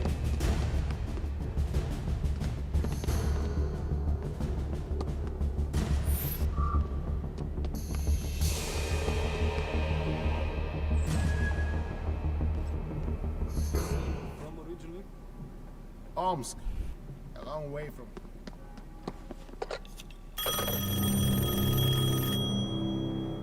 Yeah, but the tag team titles are defended on both shows. Yeah. Now, I'm gonna pause this for a second and turn this into WWE talk show. Here's the thing, for anyone that is having the same question as my homeboy Snake on the phone is having. They unified the championships because they wanted to see champion versus champion with Roman and Brock. Brock put Roman over because you know the whole tribal chief was working, and then it did make sense to unify the tag team titles because the Usos up until recently were undefeated. Now, when Sami Zayn turned on the Bloodline for refusing to do a job, that was going to be a dead giveaway. At least to me it was. Where you saw Owen and Zayn come back together as friends, even though Owens has turned on him more times than the government system has. Shoot, Owen got more turns than the government. And now all of a sudden they're buddies because there's a common enemy. Who's to say that once they lose those tag titles, Owens is gonna turn on him again because he can't help it, that's just his character.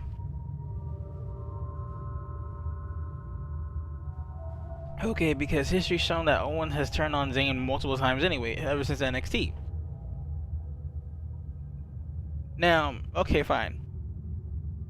You had the Usos lose their titles after almost 1,000 reigned them their damn selves. Because they was coming up on a historical reign themselves. Now, you made them lose the titles, and then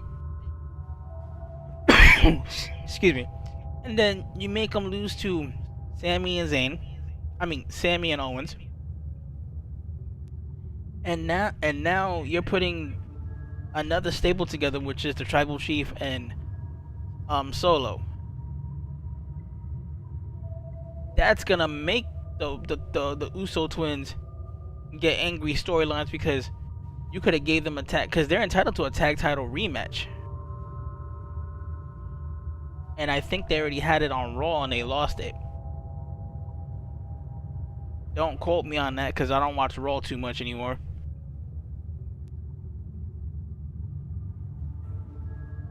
So, So now and now you got Solo and Roman.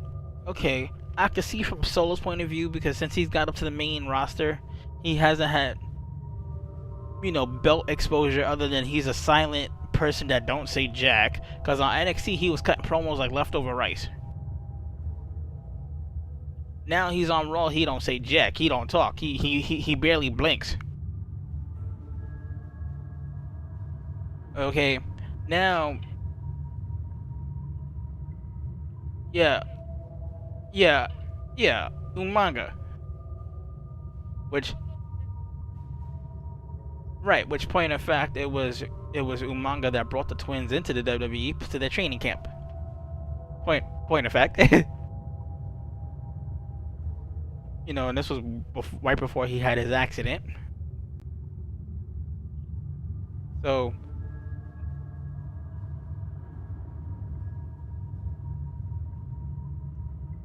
I think it was heart-related issues. I have to go back and look it up, but I think it was due to a cardio issue. He didn't look big for his normal size, but if your heart can't take it, your heart can't take it. You know what I'm saying? Because look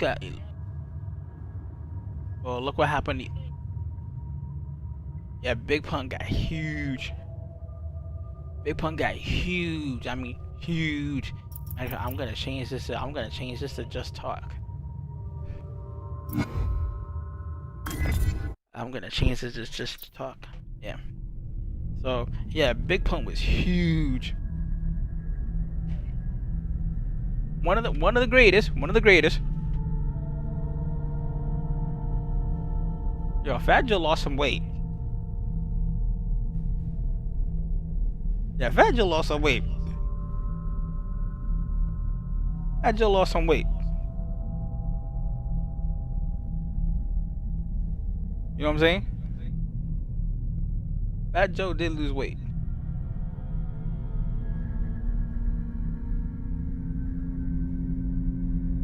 Well, he was just at Beyonce's thing. He looked pretty good for his size.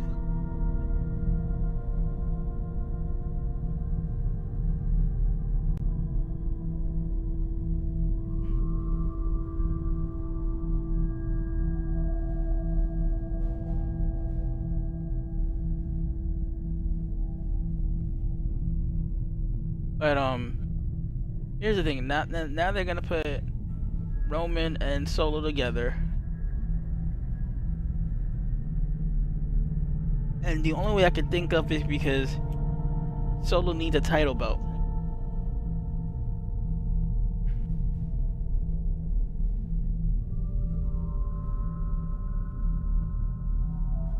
That's what I think. Solo needs a title belt.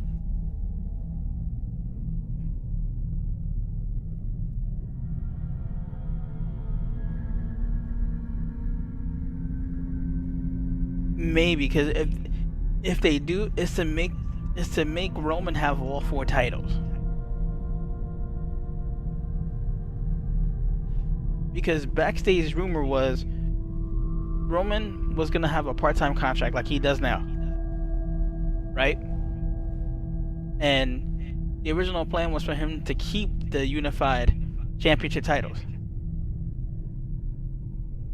All of a sudden, the office changes their mind and says we're going to create this title because Raw needs a champion, which they do. But why not have Roman show up on Raw? But they don't want to offend his contract because his contract is set for a limited date.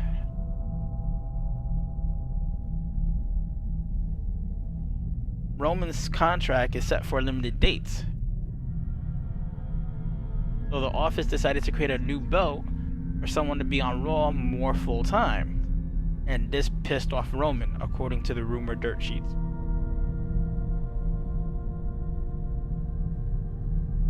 Know what I mean?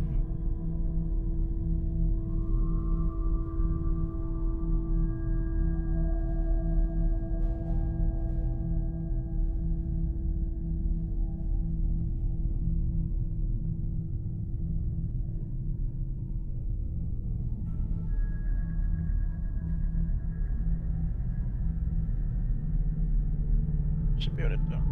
Okay.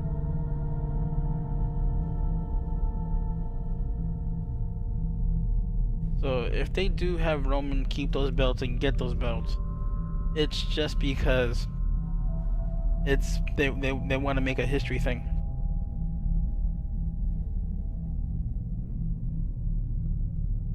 It's because they want to do a history thing.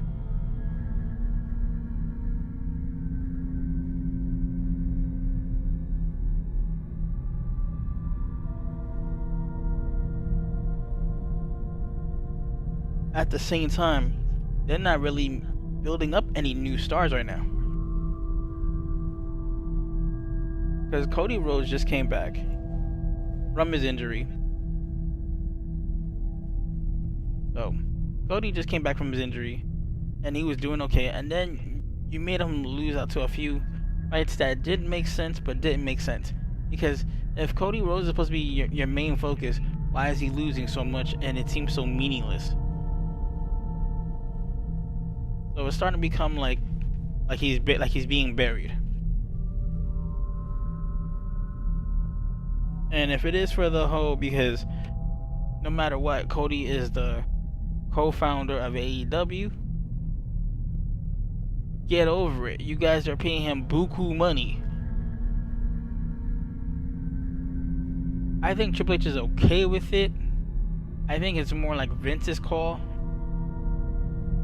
Because Vince is still backstage even though they say he's not in charge.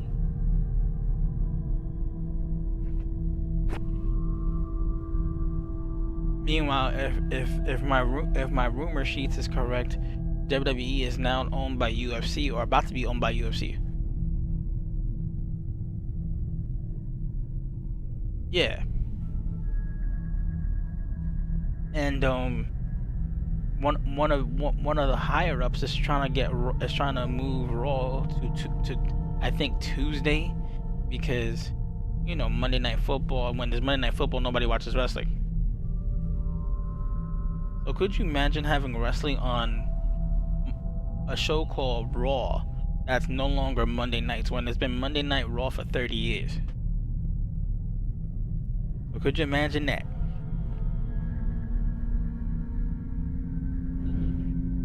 Maybe, or they might put it on Thursday from what I've been hearing.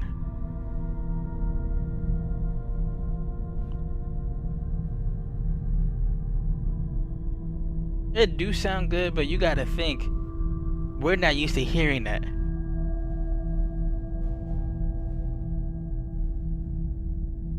And then they're planning to make SmackDown a 3-hour show.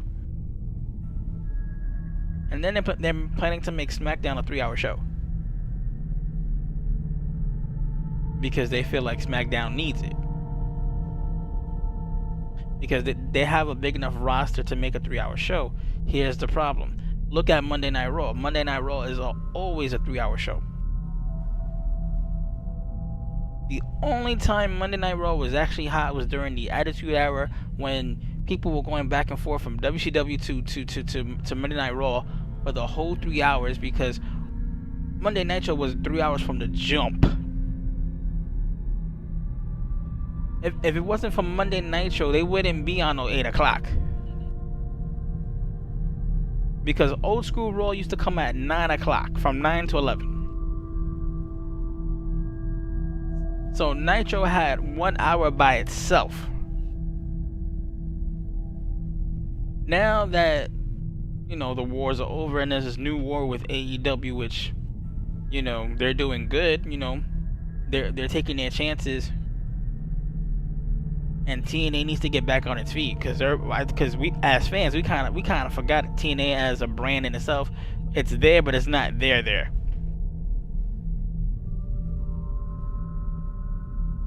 Right, and Trinity is on TNA.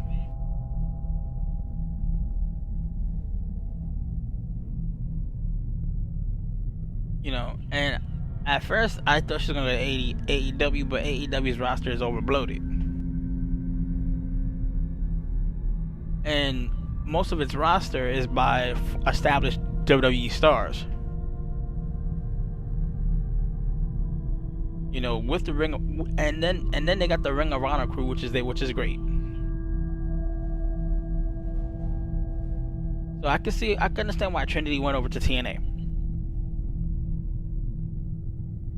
I just wish that they would give TNA like proper TV time, because to me, unless you're on Spectrum, which I'm not, you know, it's hard to find TNA on a channel if you don't have a cable box. Because some of us watch cable through the internet. So yeah, so now you got Trinity on TNA. I think Mickey James is still feuding with Bubba Ray Dudley, at least verbally. So what's gonna come out of there? Hardcore country against the Bully. So you're gonna have Bubba Ray wrestle Mickey James. I mean, she can handle herself, but still. So, and I love Bully Ray as Bully Ray. I love Bubba as his Bully Ray character. I love it. You know what I'm saying? But it's getting kind of old, because he's been Bully Ray ever since I'm gonna take it back to the old Aces and Eights. Okay, and I'm one of the fans that actually owns the Aces and Eights vest. Now that yeah, there was at first there was like 25 people. There was D'Lo Brown, he was the VP. And then you had Devon Dudley, which nobody knew about right away. We had speculation he was the Sergeant of Arms. Of course, Bubba Ray Dudley was the president. And then you had other people that were there that you didn't even know of, except for Luke Gallows. Yeah. Yeah, the tall dude next to Carl Anderson. Now he fit the group. The only reason why he left the group because his contract ran out in TNA and they couldn't reach an agreement. They couldn't. Yeah. They couldn't have reached an agreement to find out what was what. So because of that, they lost Luke Gallows. And then backstage they lost 4 other people that they couldn't reach contracts with. So if you notice over time, the group got smaller. And then they brought in Mr. Anderson, which it made sense story-wise, because he had that star power to make the group a badass. And he became the new vice president after D'Lo Brown got kicked out, because you know, he not only that he got exposed for being a Aces and Eights member by Kurt Angle, he lost the match. And if you're a vice president, you can't lose a match.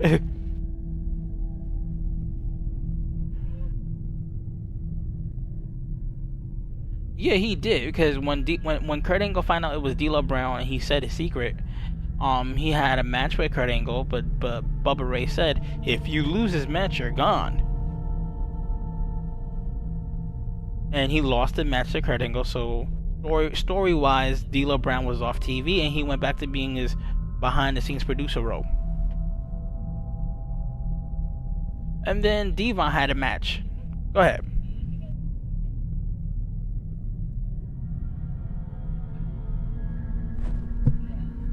Which one? The first rendition of Main Event Mafia or the second rendition? Alright, okay, fine. Because you had about to say Scott Hall, miss you, man. You had Kevin Nash world champion, Booker T world champion. He had his own belt called the Legends title, which was really his belt. Yeah, it was really for him, just for him. He said so himself. It was really made for him. So then who else? You had Kevin Nash, Kurt Angle, he was the Don of all people. I would have thought it would have been Kevin Nash, you know what I'm saying? But Kurt Angle was the leader of the group, the Don. And then you had Sting.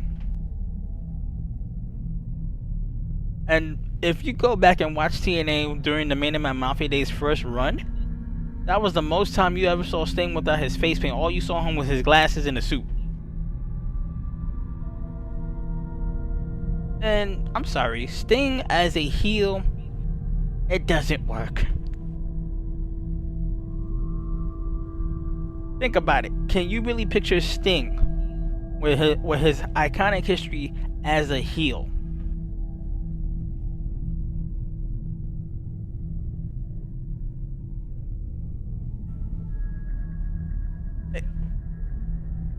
Exactly.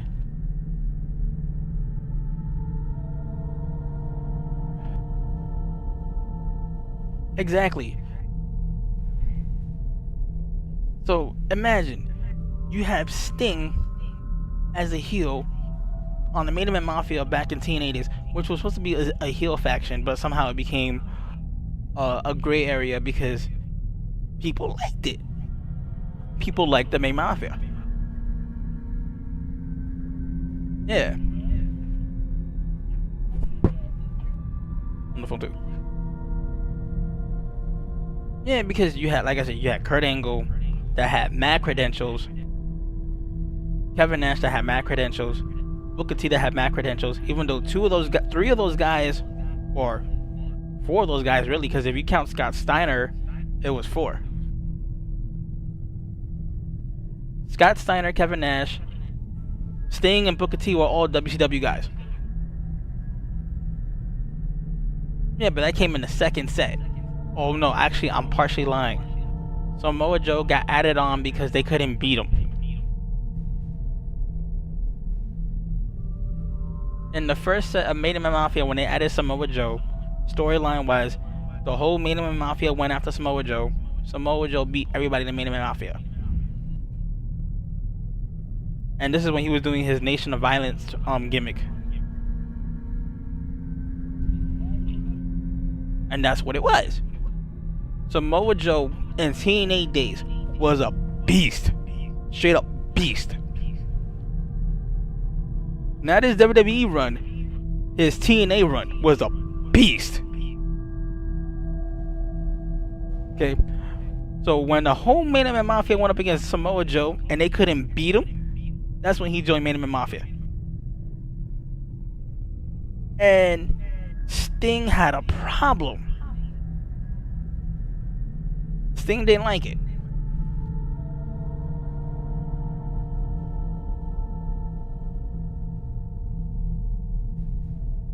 Well, he wasn't a champion. He became a champion afterwards, but he wasn't like an established champion. Okay, the whole group was based on former champions, even though it was mainly prized of WCW. Because Scott Steiner too is also established WCW. Now, the only reason why Main Event Mafia came back the second time was to go up against Aces and Eights. And it was kind of weak because Main Event Mafia was not meant to be a good guy group. So, the second time around, yeah, it became a babyface group. Sting brought back Kurt Angle because he was the original member, and then you had this guy that left Fortune. I forgot his name. Oh shoot, I forgot his name. Huh? Yeah. No, AJ Styles was doing the whole anti-emo, I'm not a hero bit. I forgot his name. He was talking about we can't be doing concussions and stuff like that on TNA, and he got kicked out of the group. I forgot his name. So he joins Main Event Mafia. And then, who else is there? Later on, they add Samoa Joe. He became an official member as in TNA Mafia's second run to go up against Aces and Eights. And then you go add in Randy Jackson from MMA.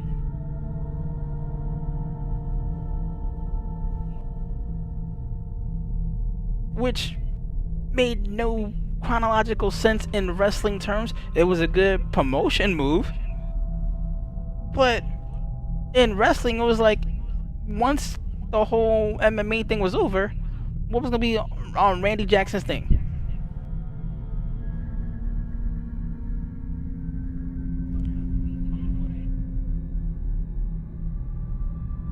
Well, he was there. He didn't really do much of anything during the time. And I think Aces and Eights had like another MMA fighter themselves. Because it was Randy Jackson's opponent. It was Randy Jackson versus his opponent, and I forgot who his opponent was. But that's what the whole thing was. And if you listen to Lance Storm's podcast, everybody said the Aces and Eights ran too long.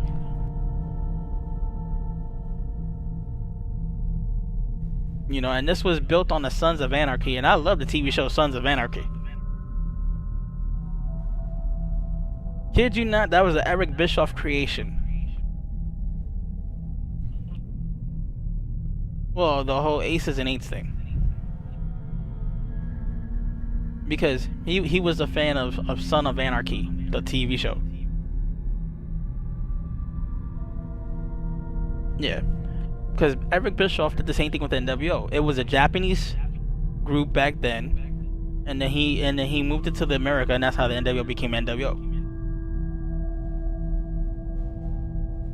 Eric Bischoff has a tendency to turn things into real life.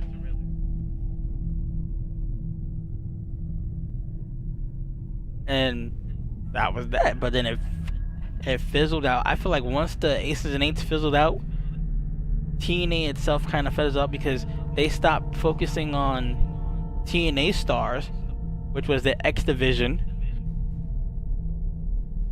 And you yourself was an X Division fan, Snake.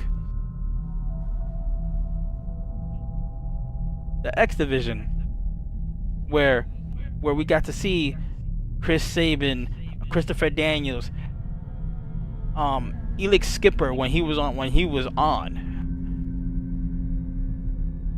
Okay, Jerry Lynn when he was still wrestling. Shark Boy. Okay, the TNA was building around the X Division. And this is when Jeff Jarrett was still running things. But that was his baby. Okay, when Jeff Jarrett was running things, TNA was a lot better. Now, once it no longer became about the X Division and it became about established stars from WWE and WCW, TNA lost his identity. And then once they moved TNA into Monday to recreate the Monday Night Raw between Raw and TNA itself,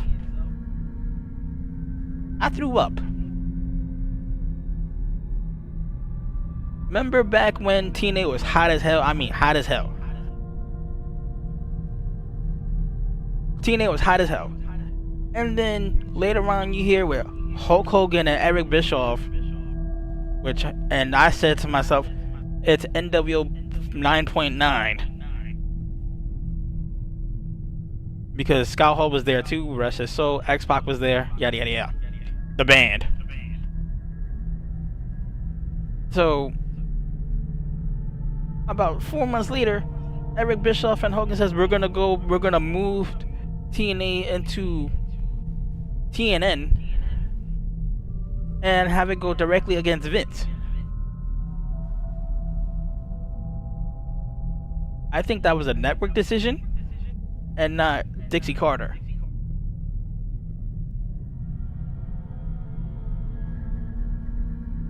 But you notice how TNA just flopped right after that because it was stupid. You can't recreate the Monday Night Wars. It was a special place and time. When TNA wasn't worried about WWE and their ratings, their matches and their show was on point. The moment they worried about WWE and what they were doing, it was woo downhill.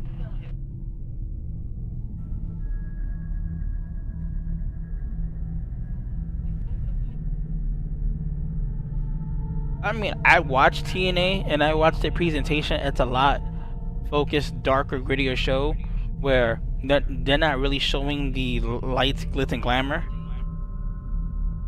It reminds me of the old wrestling set of the 90s, how Raw used to be before they became really productive on their production.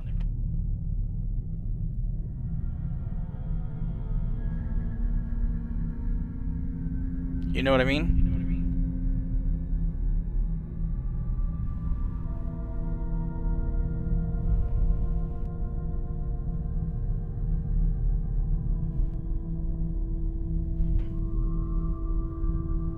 So, can TNA bounce back? They probably can. It's just a matter of who's gonna pay the debt.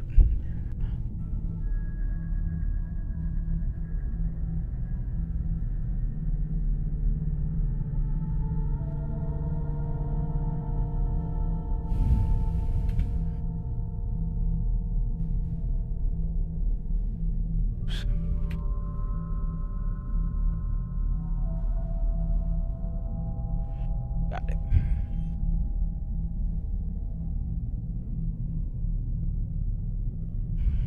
So, going back to the original point, Snake,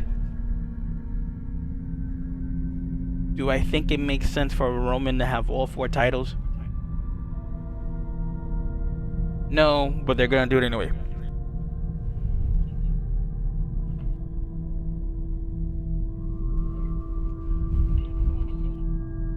Well, here's the thing. Right now, who can beat Roman? Because right now, it is about competition. It is about competition. But right now, the way they got it built out, who could beat Roman? Because Roman is like unbeatable.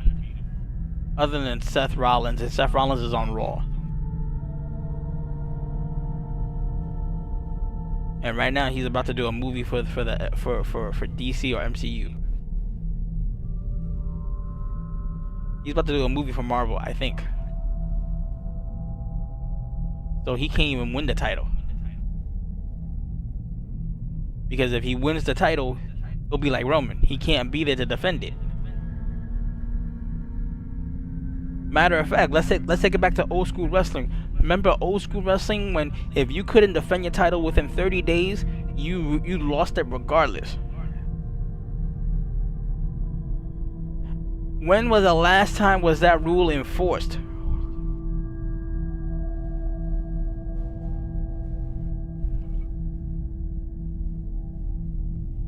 They did. They just never said it officially.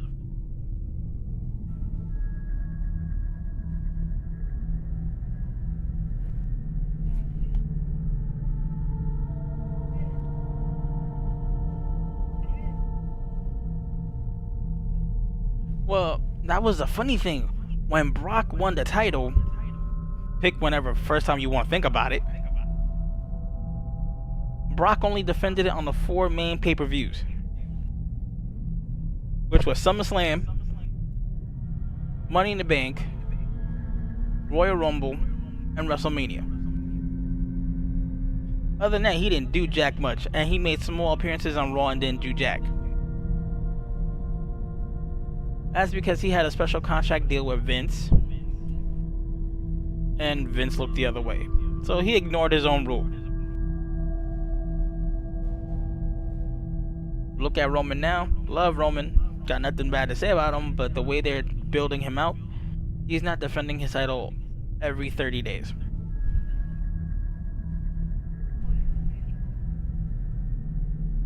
Right, so that negates the whole 30-day rule, but let you be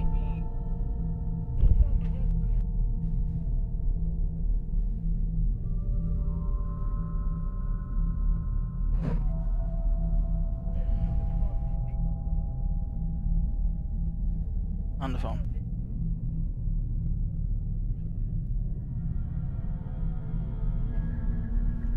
That is true. That is true, because now in today's wrestling, the tag team titles got defended a little bit more often, and they pushed it every 25 days. They defended the titles.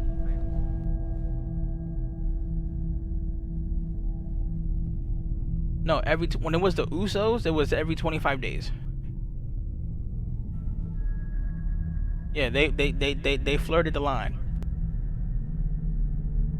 because it was Roman's boys, Roman's family. And really, who other tag team is out there that the Usos haven't beaten?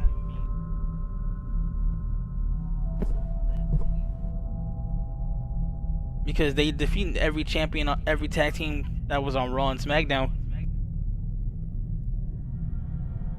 But you don't send the Usos down at NXT.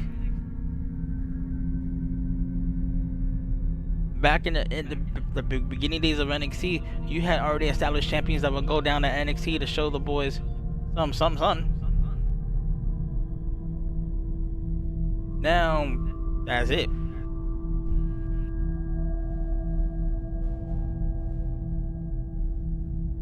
So now, if you're a United States champion or Intercontinental champion, you gotta defend your title every 30 days. There is no special treatment. None.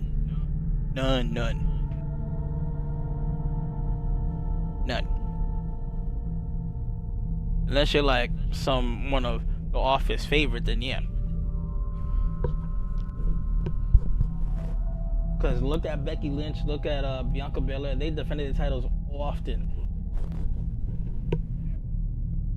Even when Becky Lynch became Becky Two Belts and had both titles. But she didn't hold both titles for long.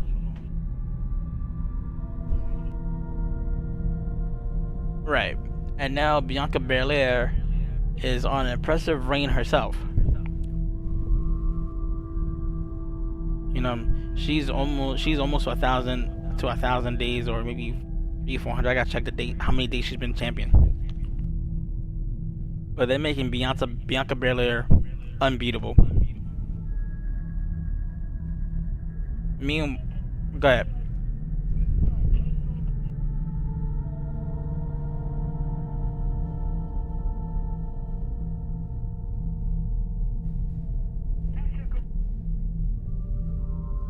He's in NXT, right?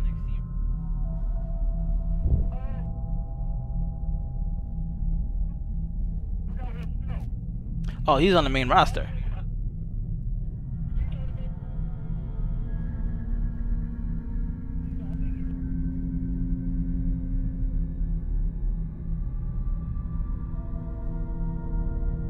That Bianca's husband should go solo because he has so much talent.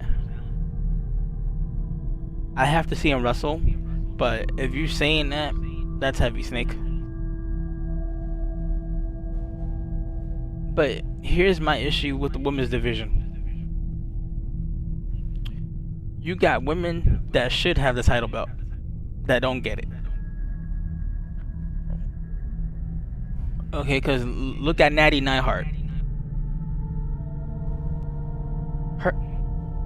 Her title defense reigns, which is significant, but it's not as historic as the others. She holds it for about 2 months, and then they make her drop it.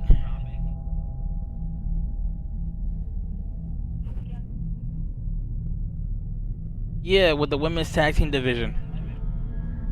And that's another thing too, like, they don't give her a belt. But she's the gatekeeper for everybody coming through. Like, you want to prove that you can wrestle? Go through Natty. If you can beat Natty, you certified. If you're gonna do that to Natty Neidhart, especially if she don't mind, she don't mind. But if you're gonna do that to Natty Neidhart, put her into NXT and make her into a trainer. Now, if she don't mind, then hey, that's on her. Love, respect. Know what I'm saying?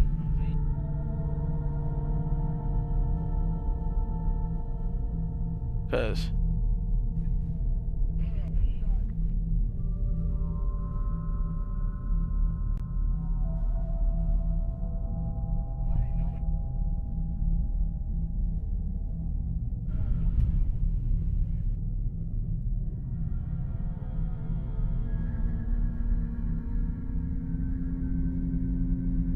Renee.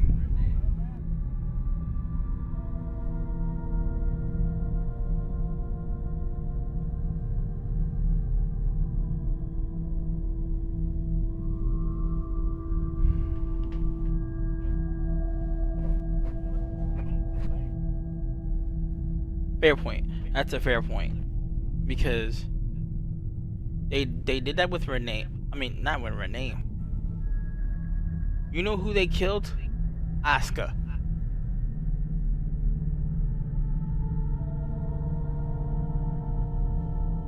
They killed Asuka. I kind of feel like that was a D move, because Asuka also had an undefeated streak going. She was almost to like 1,000. She had like 800, 900 wins. Legitimate wins too, not overinflated like Goldberg's. But up until the time,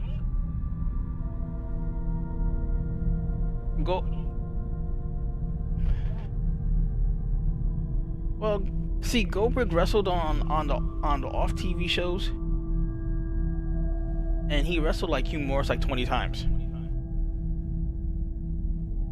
and that was off TV. Off TV.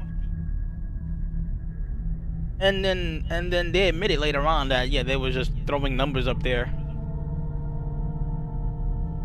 which pissed off the fans, because the legit fans of Goldberg that knew the actual winning streak, they came in with the sign like he was 165-0, and then once you said a number that didn't match the sign, was like, since when?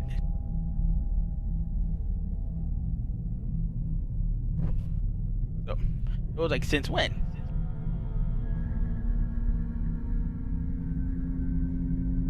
And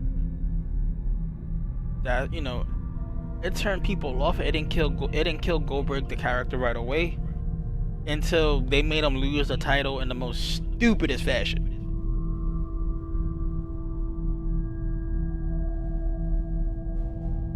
All because they figured they gone so far with the streak, you know, how's he gonna lose this? You could have beat Goldberg cleanly,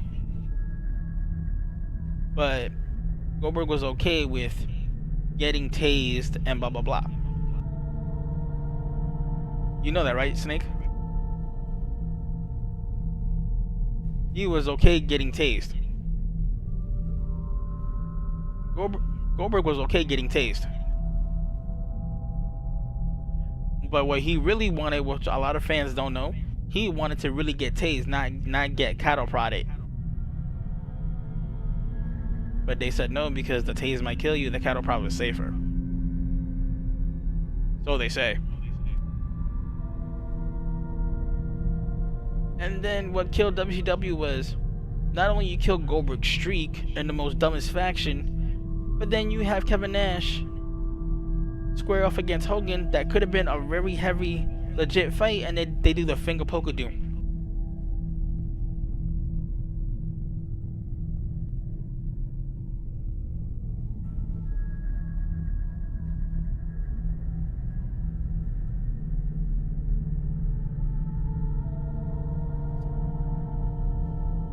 Yes, wrestling did do some dumb shit.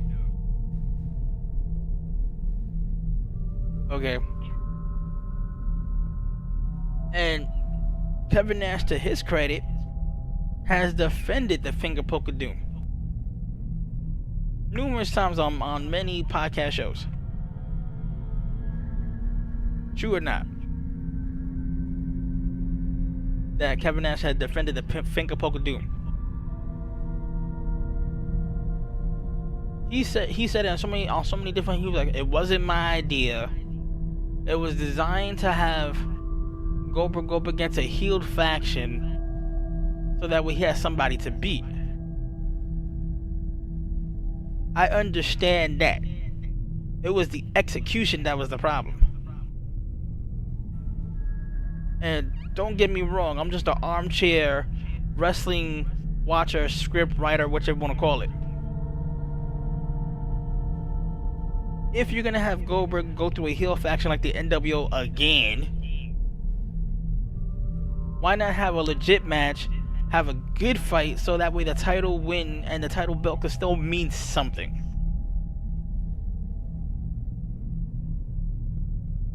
You get what I'm saying? Because the prestige title of WCW lost its luster between the Finger Poke of Doom and then when they make the title holder David Arquette. And that was Vince Russo's idea. Did I like the fact that David Arquette was the champion? No. And that was only to put over the movie of Ready to Rumble from WCW. That was their movie. Was it okay? Yeah, it was alright. It was okay. But that was the only reason why I felt like they gave it to David Arquette, because it was their movie. And Vince Russo felt like that would give WCW more exposure. All it did was make it illegitimate, because nobody cared about WCW right after that.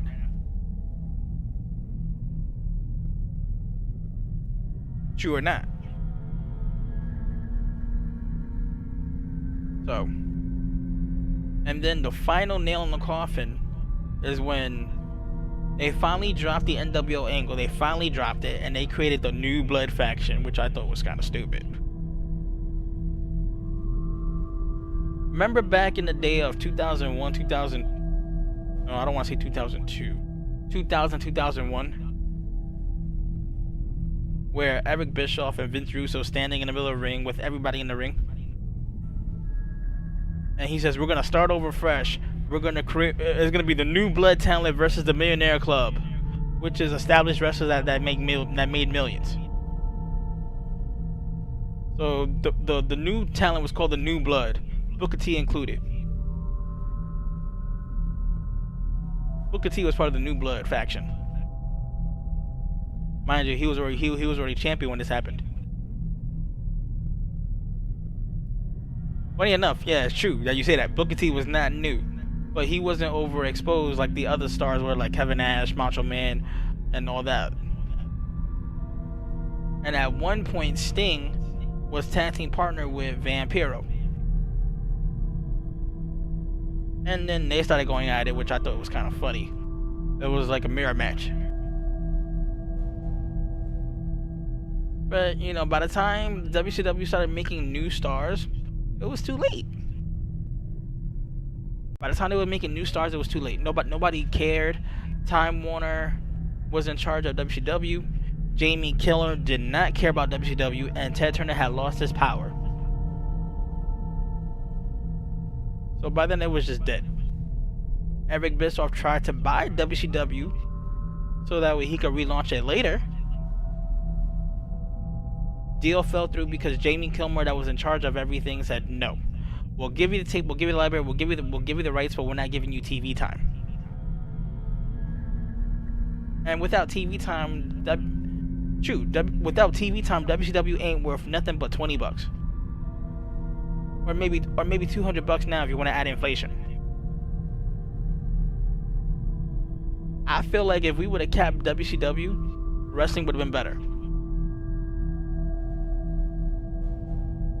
And Vince, to his credit, tried to give WCW its own thing, but the fans that saw WCW programming on that week versus Bagwell versus Booker T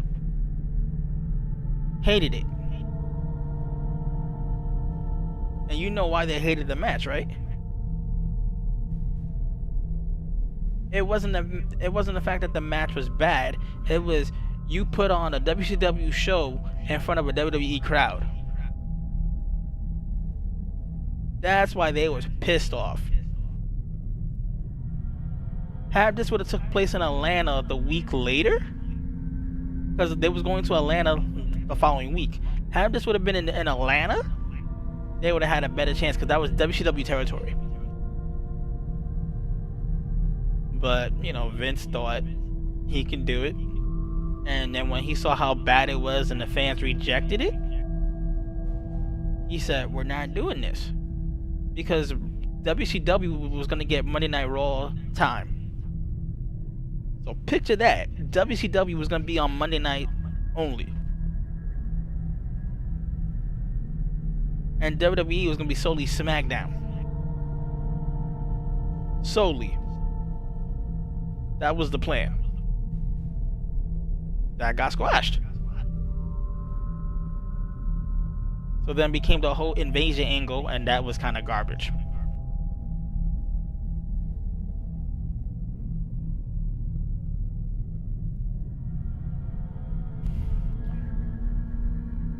It was good at first because you saw Booker T come in the ring and he did the scissors kick on Vince McMahon, and at the time Booker T was the champion of WCW. So that was great. If it wasn't for this one wrestler that went on a talk show and stooged out the whole plan that they're gonna bring in WCW stars to be in WrestleMania, it would have been a lot better. But somebody went on radio and snitched. One of the talent that was in WCW/WWE. That's why if you watch WrestleMania 18, and you see the boys in the rafters, that was their punishment. Because they almost got fired. That WCW was gonna do this. That WWE was gonna do this whole invasion angle and blah blah blah blah blah, and make it seem like it's WCW versus WWE. And he leaked it out to the radio. I forgot who it was.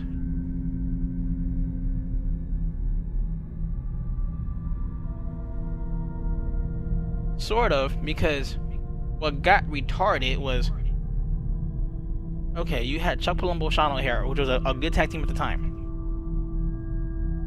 Booker T didn't want to sit at home for 11 months until his contract ran out, so he opted to go to work. Kevin Nash had 11 months left in his AOL contract, and he stood home. He said, "Forget it, I'm staying home." Sting didn't want to come through because, well, you heard his reasons. He felt like Vince was not going to do him right. Look at Hogan. Hogan, the same thing. He wanted to sit at home. Scott Hall, well, personal issues and all, he wanted to sit at home. Yeah, they did. Now, here's the funny part. You ever noticed as soon as it was done with the whole invasion angle, and they did that final match where it was if WWE loses, WCW stays, and if the WCW loses, they go away? Don't you find it funny the very next day, as soon as they lost, that's when Ric Flair came out? Because his contract from WCW was over that night.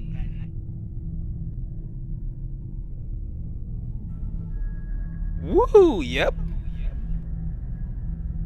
If Vince would have just waited a couple of more weeks,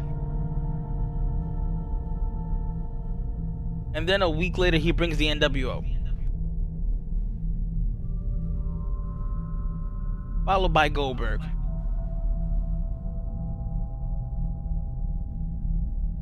So if you would have had all those guys, the WCW invasion would have been cool. I was okay with the fact that they had ECW there, which I'm an ECW fan to the day I'm dead. But then you had other wrestlers defecting to the other side, like Kurt Angle being on WCW side, Austin being on WCW side. That's when they got stupid.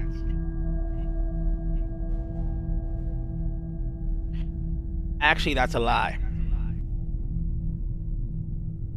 When Austin was in WCW, he was known as Stunning Steve Austin.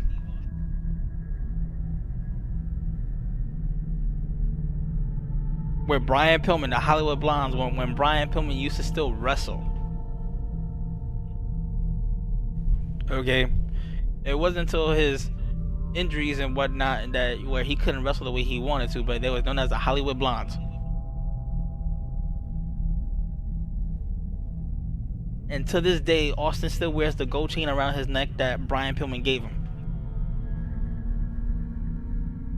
The gold chain that's on Austin's neck, that's a gift from Brian Pillman. So yeah, Austin was fired from WCW through FedEx. WCW had a habit of firing people through FedEx. Okay.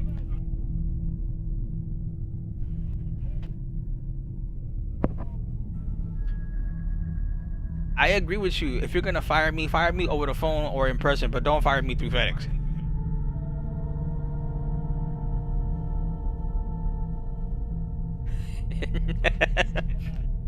He said, "Don't be firing me through my mailbox." I really wish you guys could hear the other half of this conversation. And that's what, because WCW did it to a lot of people. They did it to Stone Cold, which gave Paul Heyman the chance to call Steve and say, "You want to come to WCW?" "Oh, what the fuck for? I just got fired, man. I'm pissed off." "Well, why not? Come to the WCW. Just say what you gotta say." "Really? I can say anything?" "Yeah." And that's when he did that whole ECW skit about, you know, whatever he did with the WCW. Funny as hell. And then after the ECW thing, he went to the WWF and became the ringmaster, which didn't do well. And then he became at the King of the Ring. Austin 316 would just kiss my ass. And that's when that whole Austin shit was born. Only due to the fact of the curtain call. You know about the curtain call, right? The famous curtain call when Scott Hall, Kevin Nash, Triple H, and Shawn Michaels were in the ring together one last night. That was the... Huh?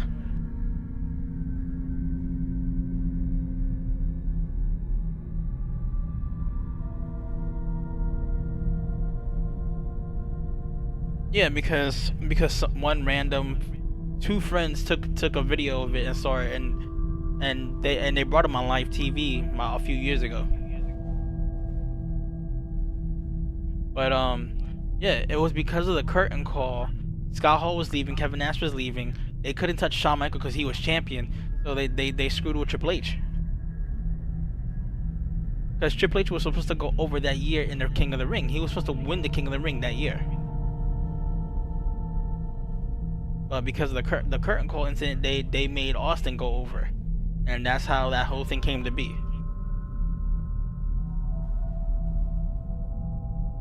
No, because if you heard Jim Cornette talk, it exposed the business. They just broke kayfabe, yada yada yada, and every old timer hated it. At one point, Vince was okay with it, but then once it became such a big deal, he was like, I gotta do something. And he told Triple H, normally I would fire you.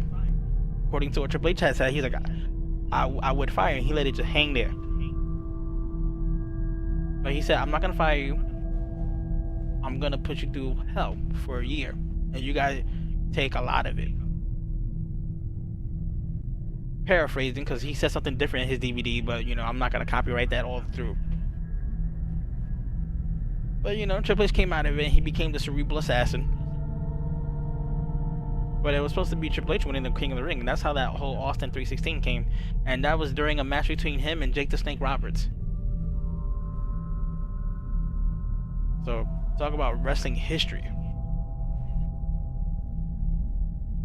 Okay, wrestling history we're talking about. So, wrestling in general has done some great things. I've done some floppy shit. But TNA becoming a viable contender, I think the whole management has to change.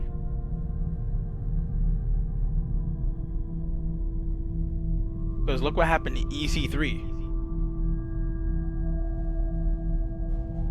EC3 was the star in TNA, and WWE, he was nothing but a joke. And I felt bad for the guy that was EC3. I felt bad because he's really a good performer. Look at Damien Sandow. Magnificent in the ring, great in promos, but they turned him into a joke. Even though he did his thing, he made it work. And then he goes to TNA. Damien Sandow.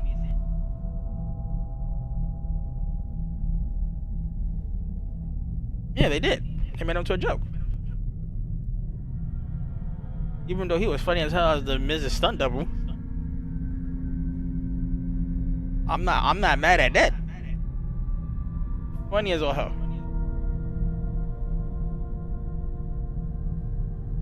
So I loved it.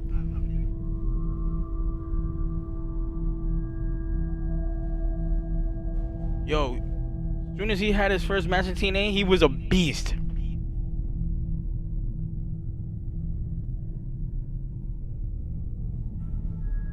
Like, you know who would get killed in WWE if he was to go there? Orange Cassidy. Yes, you do. Freshly squeezed. AEW.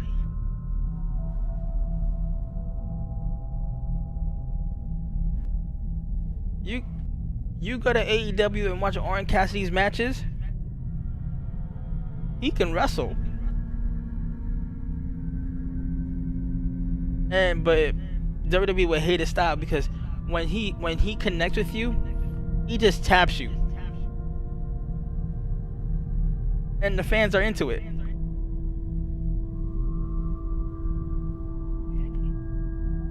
No, I mean like he literally just taps you.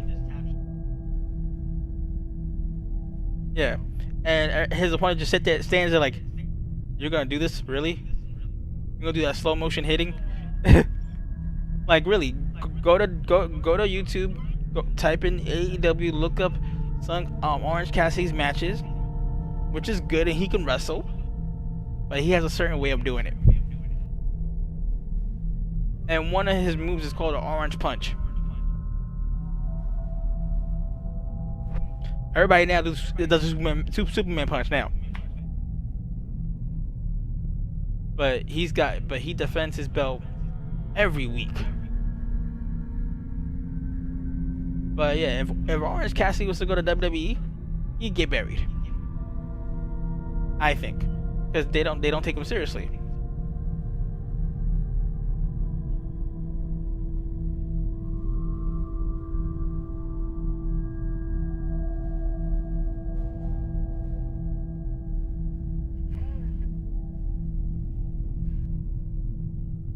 Yeah, cause look at the Good Brothers, the OC. Very dominant tag team, but they're there to help everybody else get over.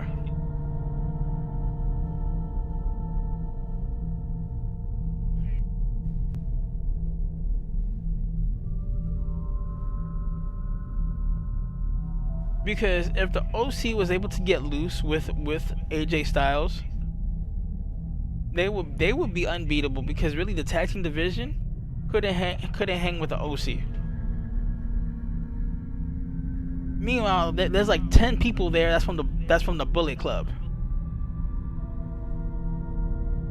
AJ Styles, Finn Balor, the OC, and I think Aleister Black, but then he left.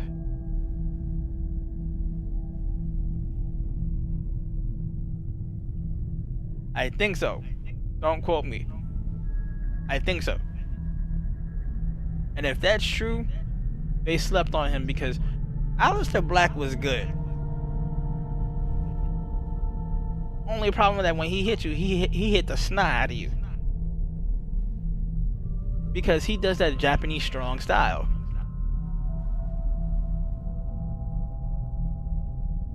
So there's nothing you could do with that. And now he's in AEW.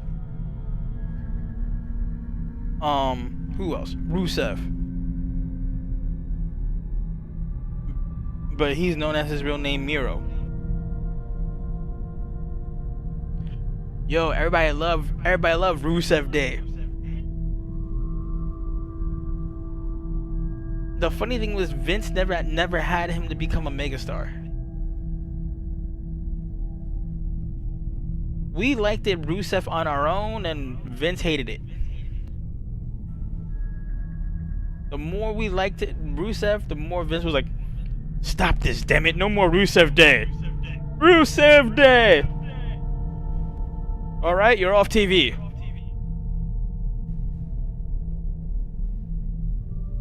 I don't even think it was a storyline. It was just a shirt that he made and people got attached to it. To be honest, Rusev Day was more like him joking around, and every day became a Rusev Day. Oh, since I'm gonna be talking about wrestling, I might as well put on a wrestling game.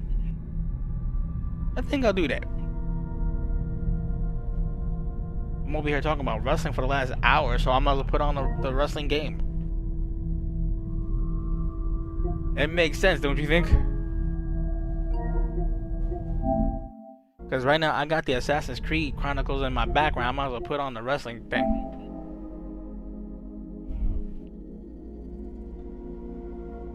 Yeah, because I was playing Assassin's Creed Chronicle.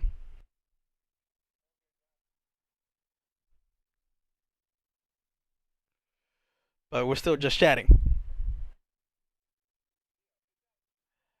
But, so yeah. The fans naturally love Rusev Day. Gotta change that. The fans like the naturally Rusev Day.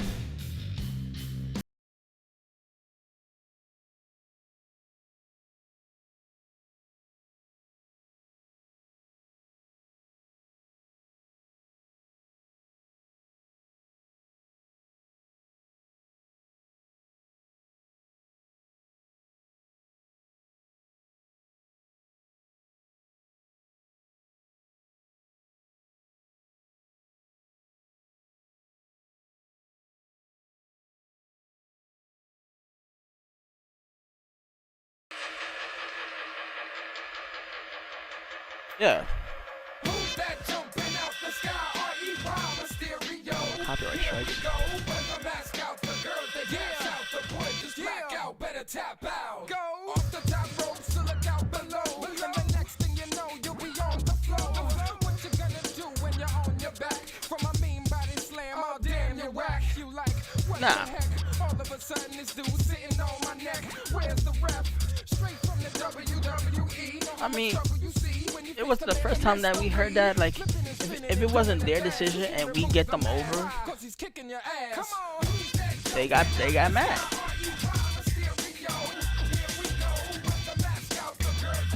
Alright, fair enough, fair warning, even though it still says Assassin's Creed on my YouTube page.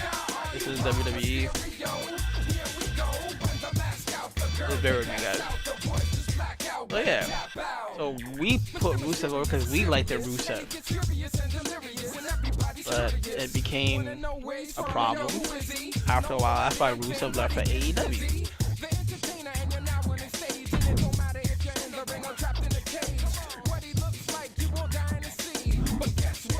Like a winner to me. Come on, who's that jumping out the sky? R.E.Y. Mysterio. And it was the same thing with who was that bragging rights for the world heavyweight title is every man for himself. Oh yeah, Rusev is in AEW. I think he's on AEW Dark a lot though. I think.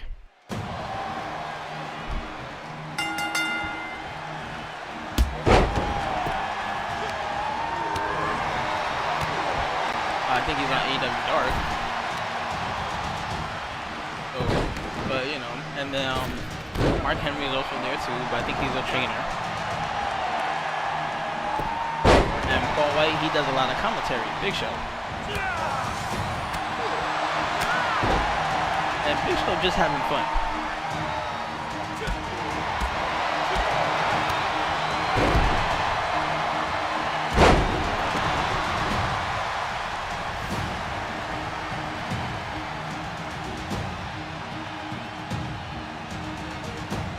Well, Big Show said why he left.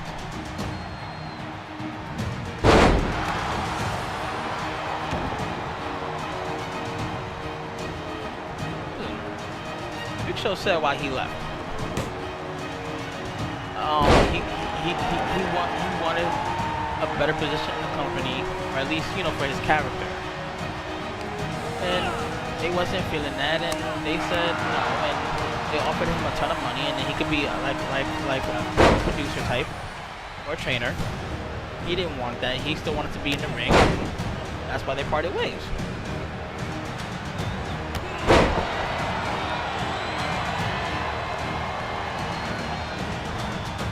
Yeah, and a funny one today.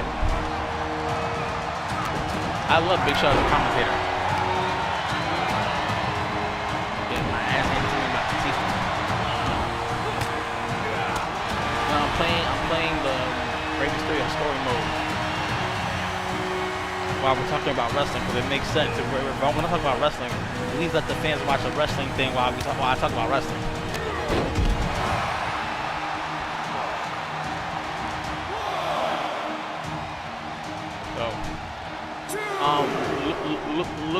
Look at FTR, the revival.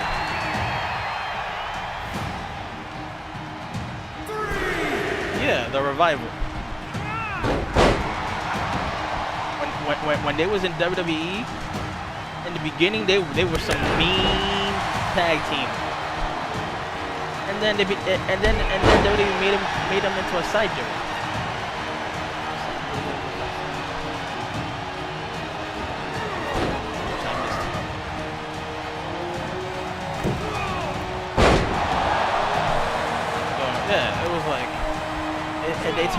They turned one of the best tag teams ever do.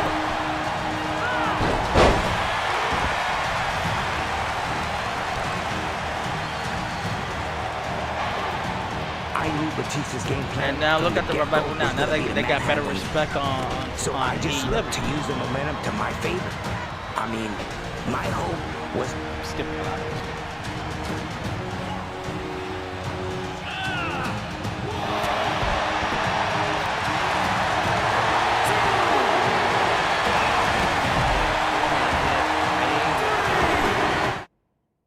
With the 619?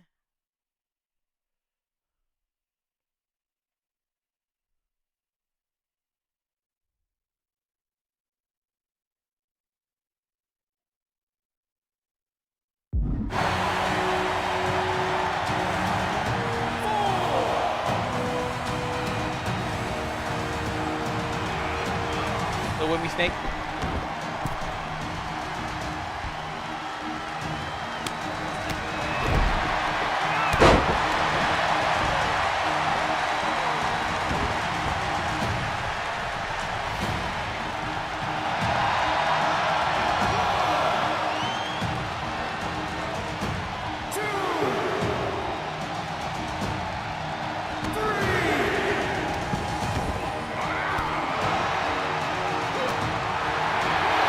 They kind of watered down because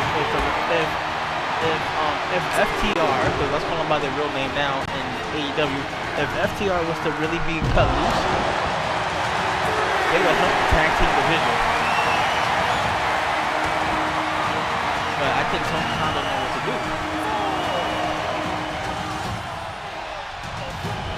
And Chris Jericho, to his credit, is trying to do the best he can, because he's helping stars get over.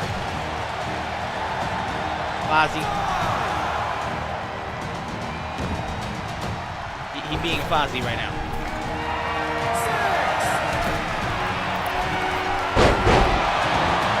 Yeah. So, and now AEW might have this deal coming up with HBO Max, so they might move their whole show to HBO. I think Warner Brothers is going to become their big sponsor. Just messed that up.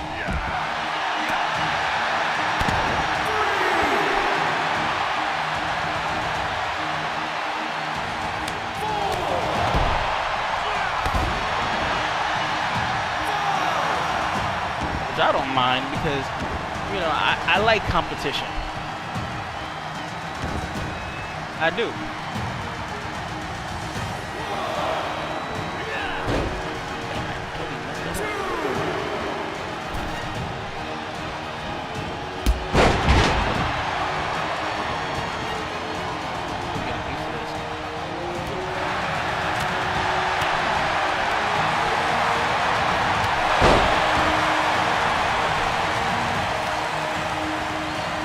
hell yeah, man. Like I like AEW because with the AEW matches, if you have the choice to do 4-minute matches or 20-minute matches at your choice. It's not okay. Hurry up, get through this. You know, now every match is scheduled for 20 minutes, and I like that.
Just shot a little bit more, but he's about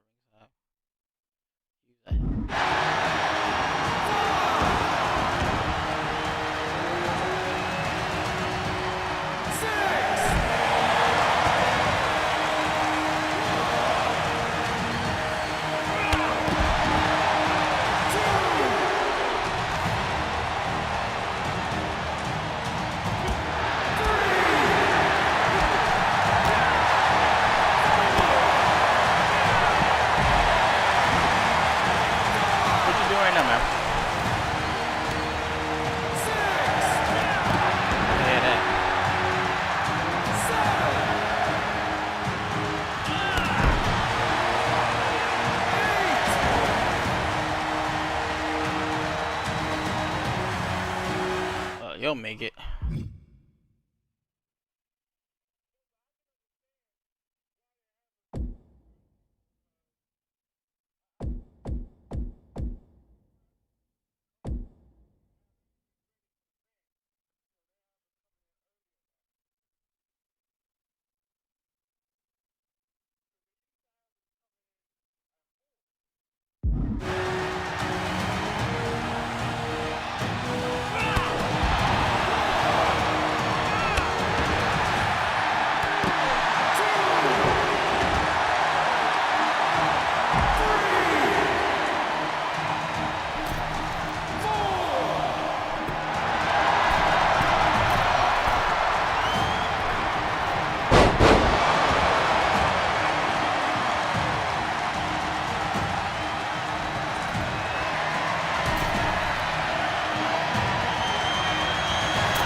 The fans start coming like one, like move out the way.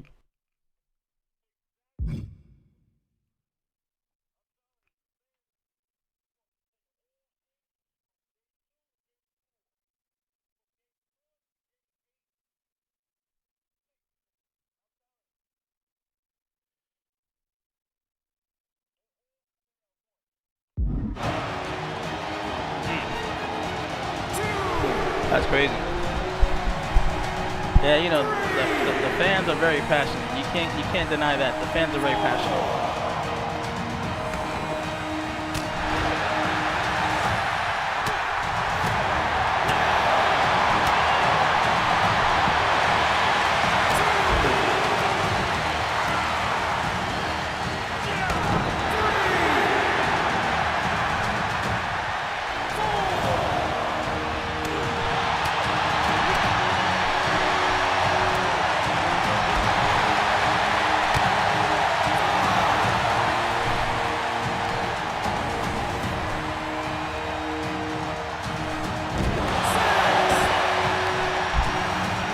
go home, it's over.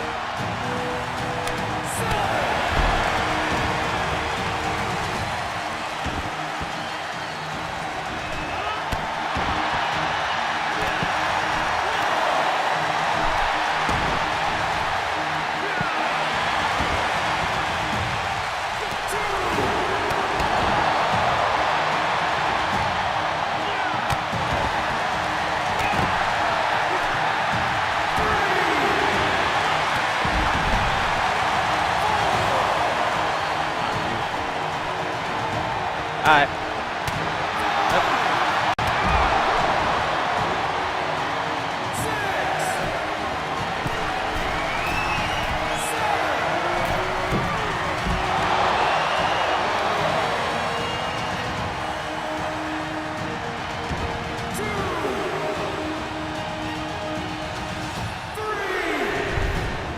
That was like my wrestling rant for a while.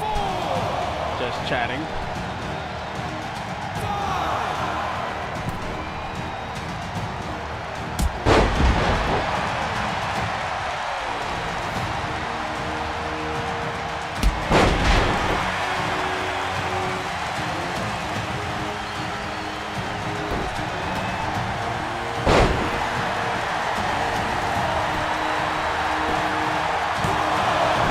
Nope.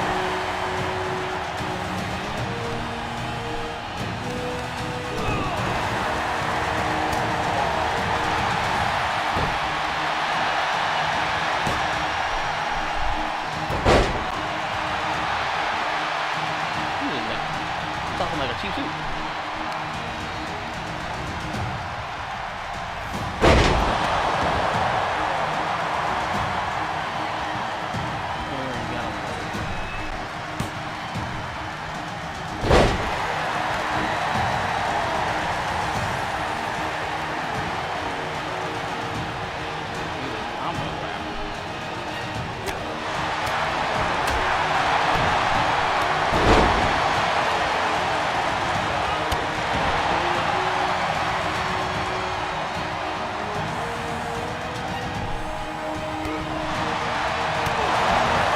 That big boot.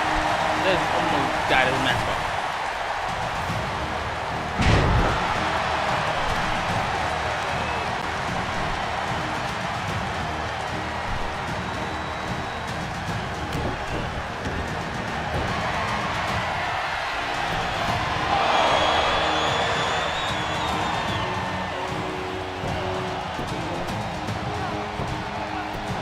Whew.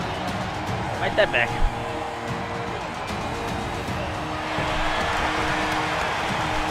That back.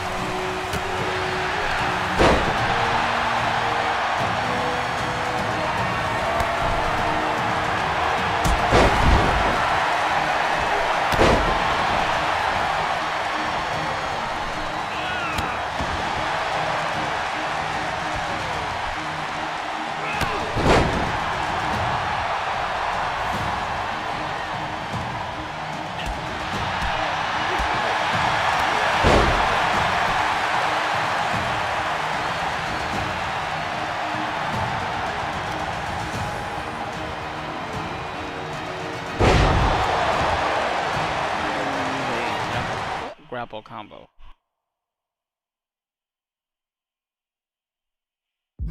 Everything's with a combo list.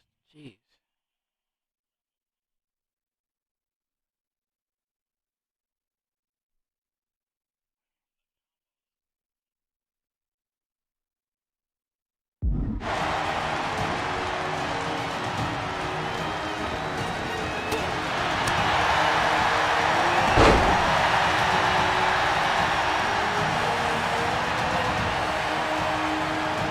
I'm broke with this time.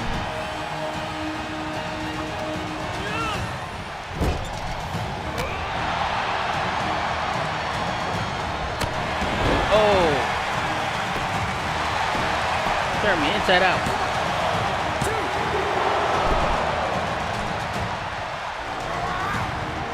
I didn't even register.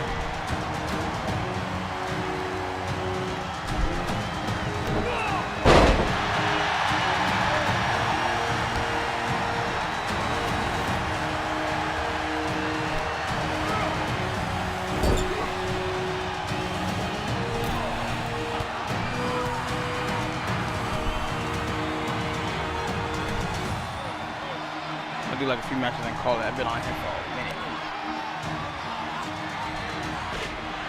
Yo.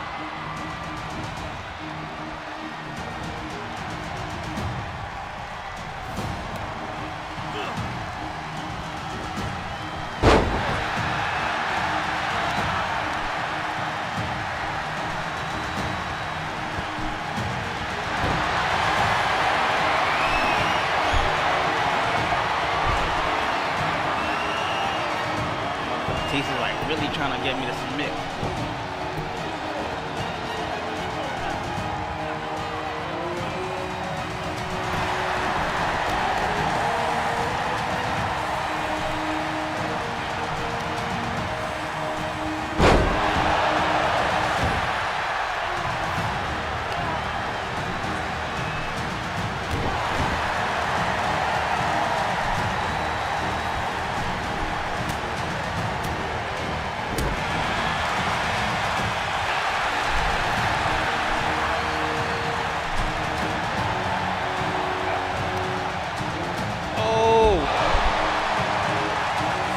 Try to fight out of that.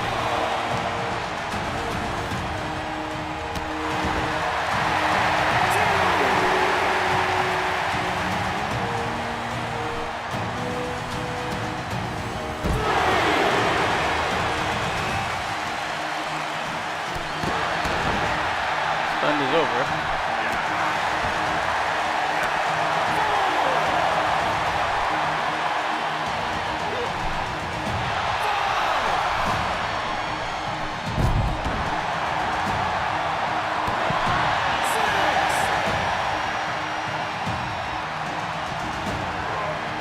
He was just off your back.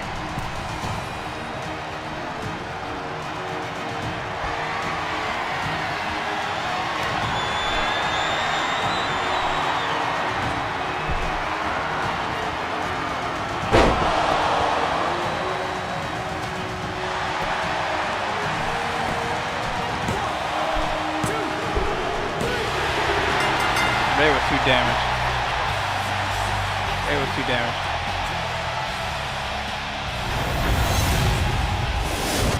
Here is your winner, the Animal, Batista! I'm gonna rematch that quad.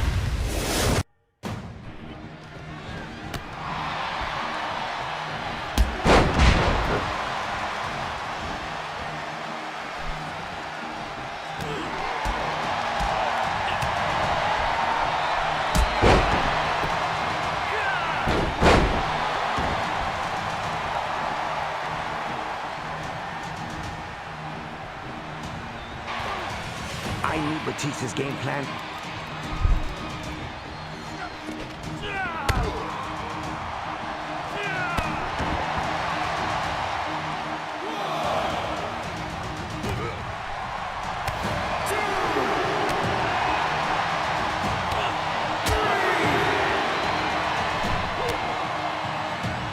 Oh, I thought he was gonna do a power line right there.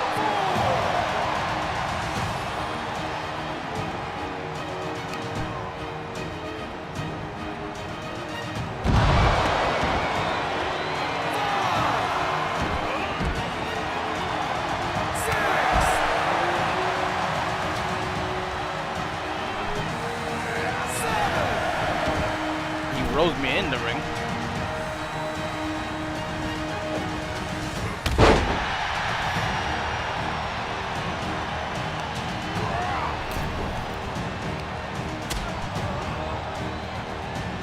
Oh man, it's gonna hurt.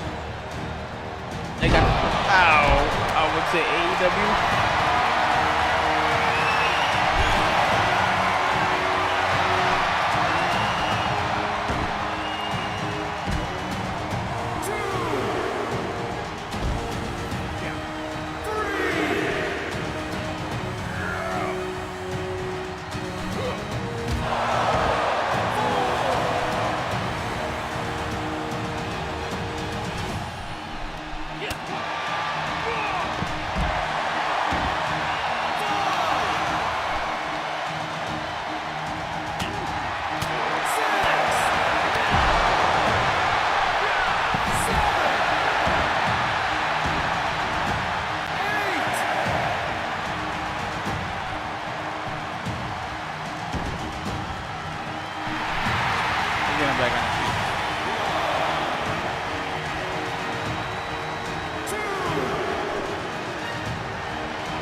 I got more energy.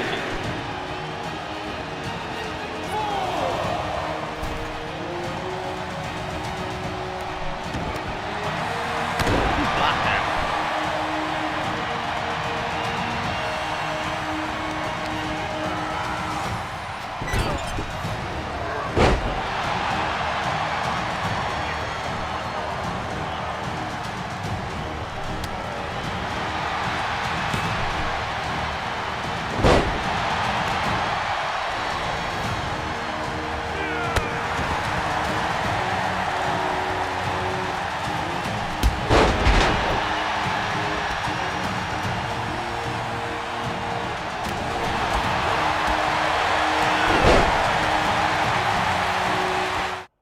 What was that combo I was doing before?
Please don't block.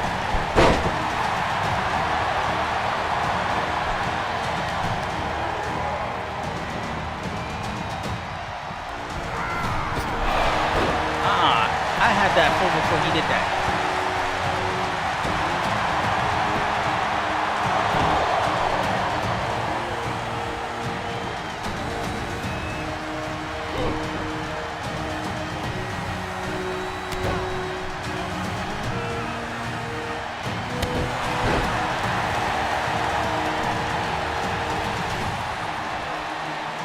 Really going with my leg being all contorted.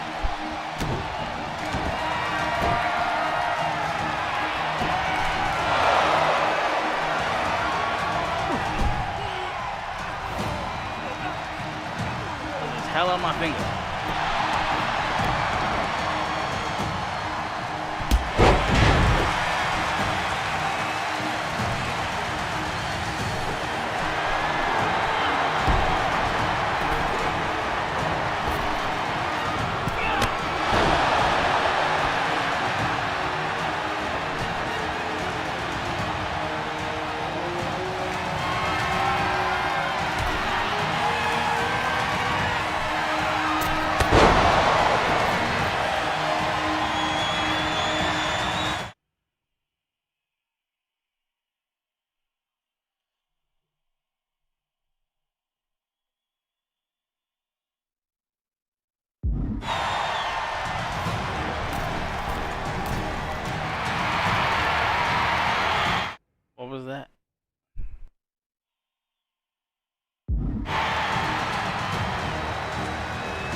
It's just too far out.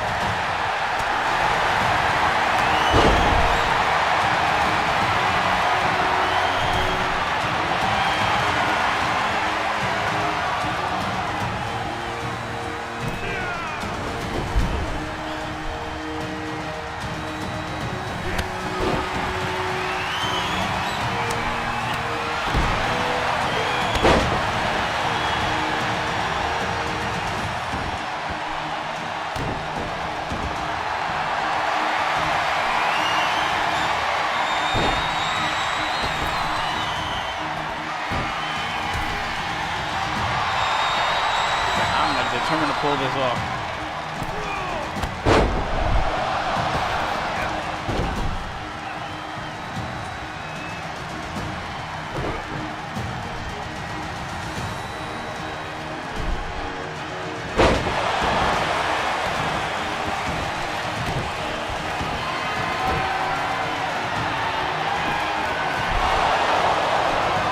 Oh, pull back, pull back.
Learning these.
Ooh, man. Rope breaks are right there.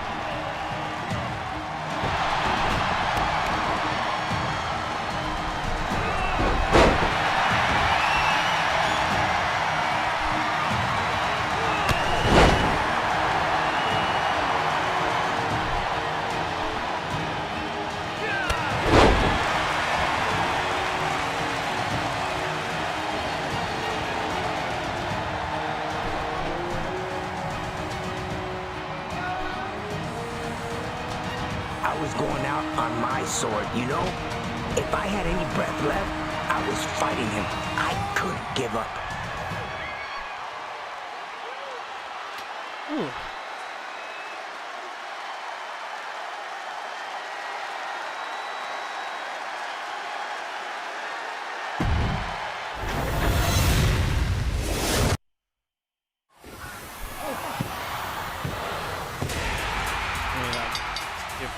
After dealing with Batista, I felt like I was at the top of my career.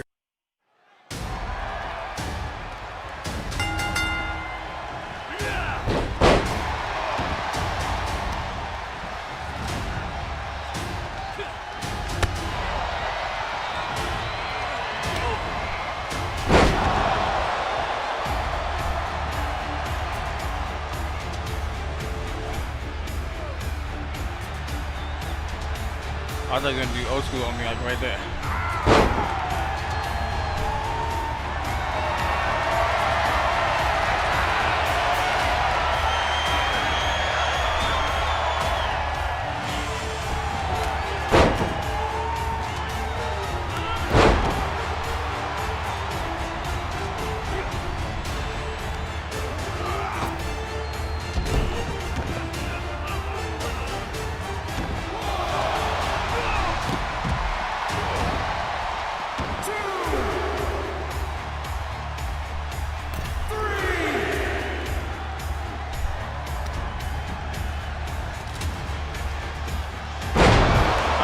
Taker was gonna do something.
Is that what they meant?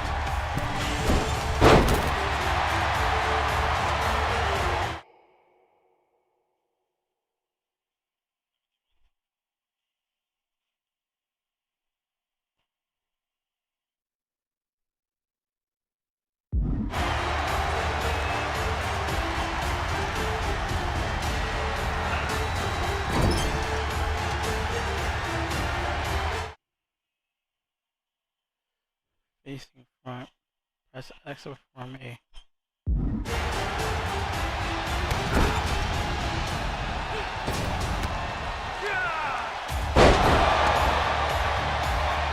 don't think that's what they meant.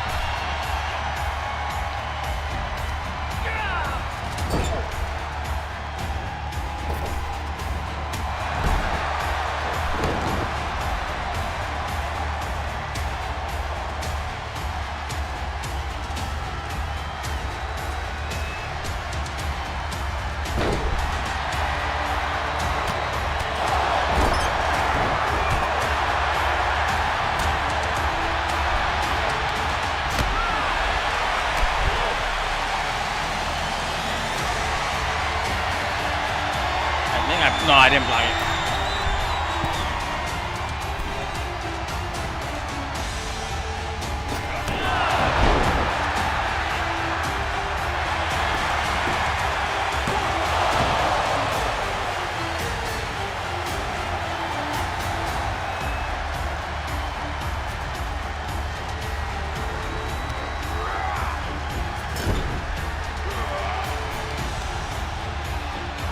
He's working me in the corner though.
Yeah, he's got me for the choke slam. Usually at the 619.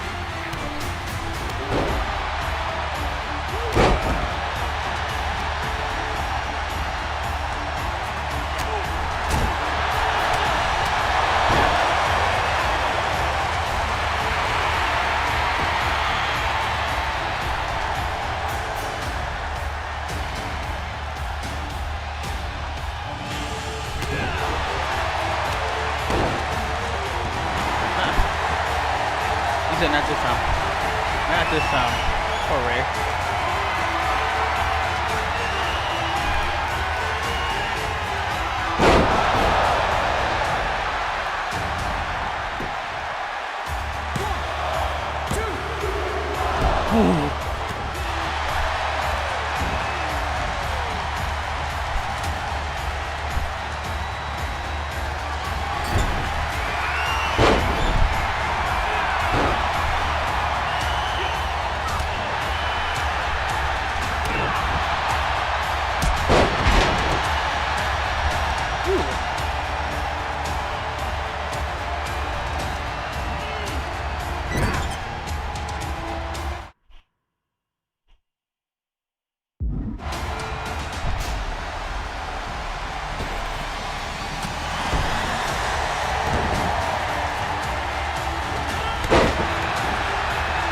Seated in the corner.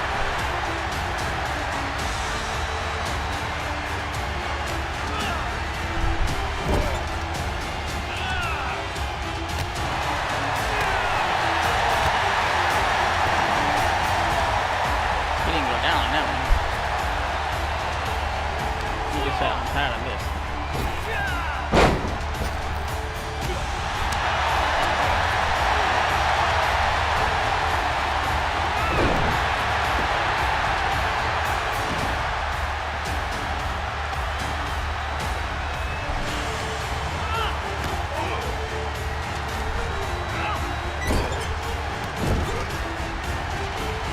That ref was in the way.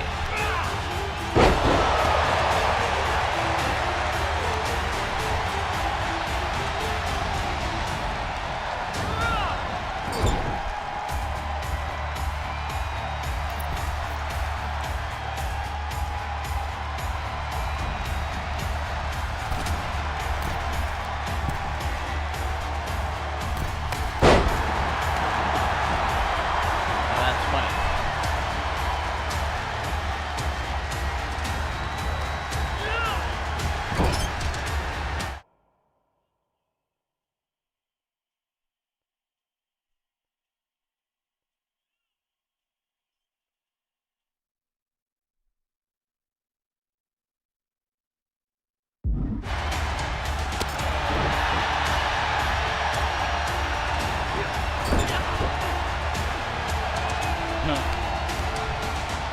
Nigga said nope.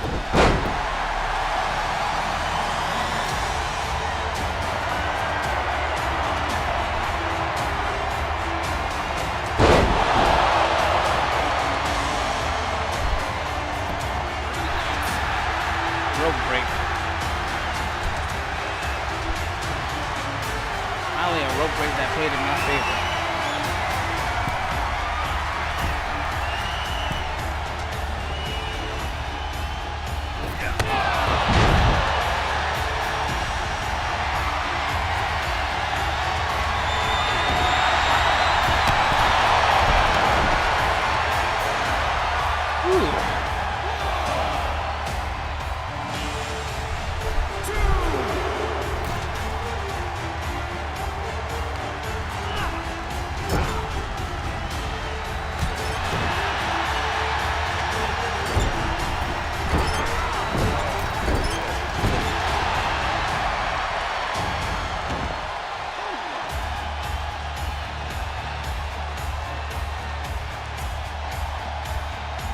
Everything is like outside. The hell? I love Mark and everything. But when did he do that?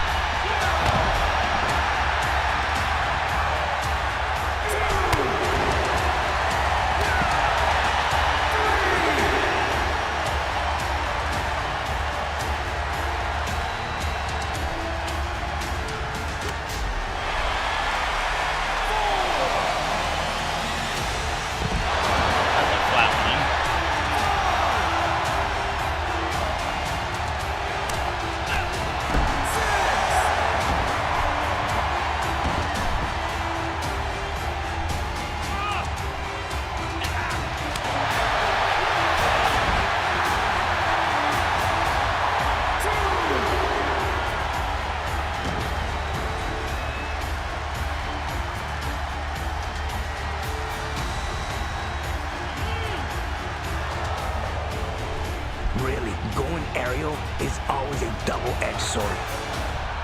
But it's a scary... Whenever it does those cutscenes, I gotta cut them off.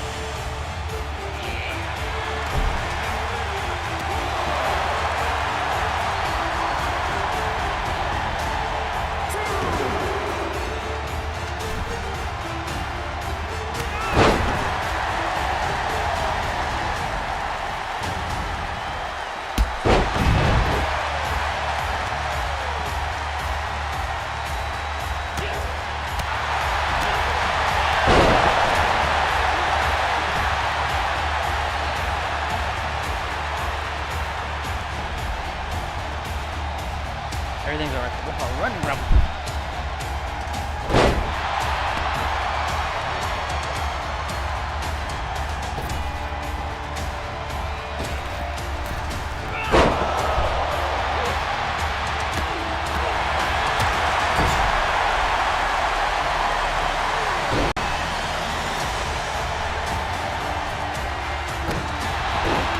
That was nice.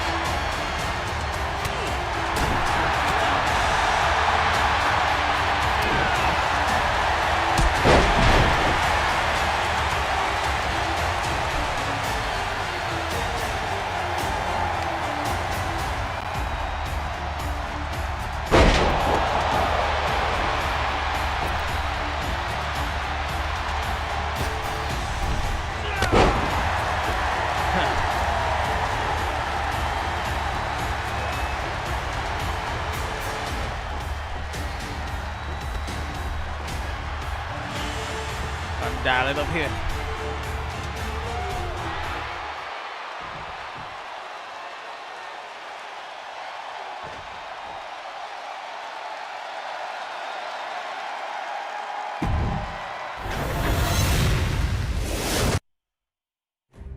With the WWE Championship controversially vacated in the summer of 2011, I fought and clawed to the finals of the WWE title tournament.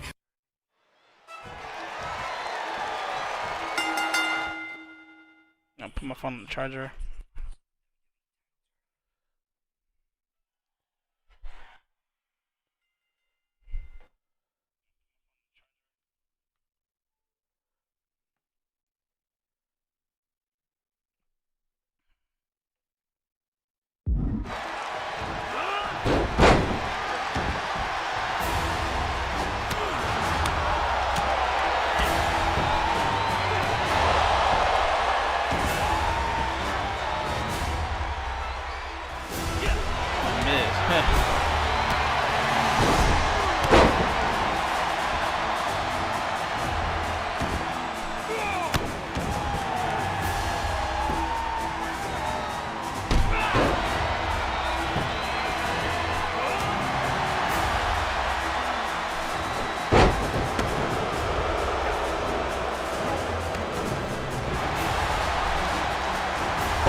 That was impressive.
Solid over there.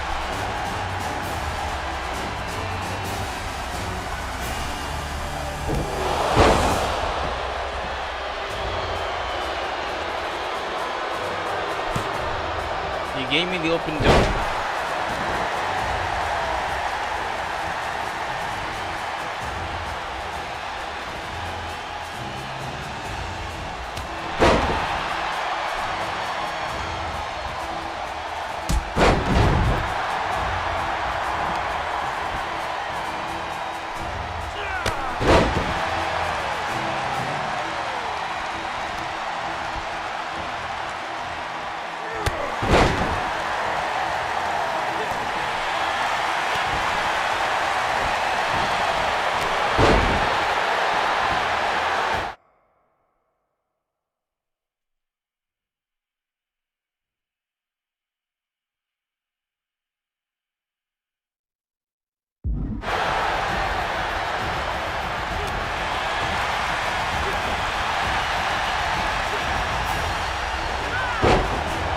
Should have connected.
Finally.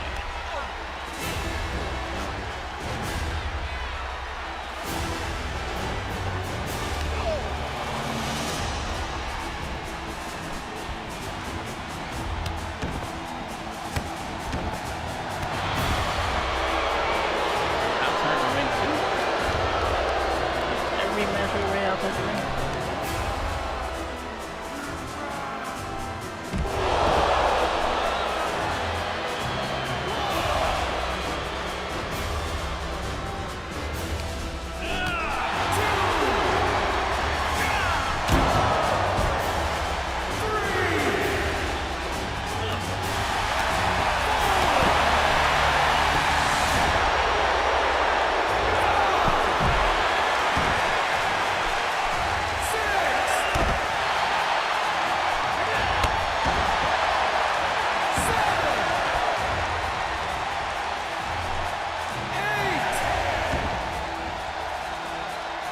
I'll break that count.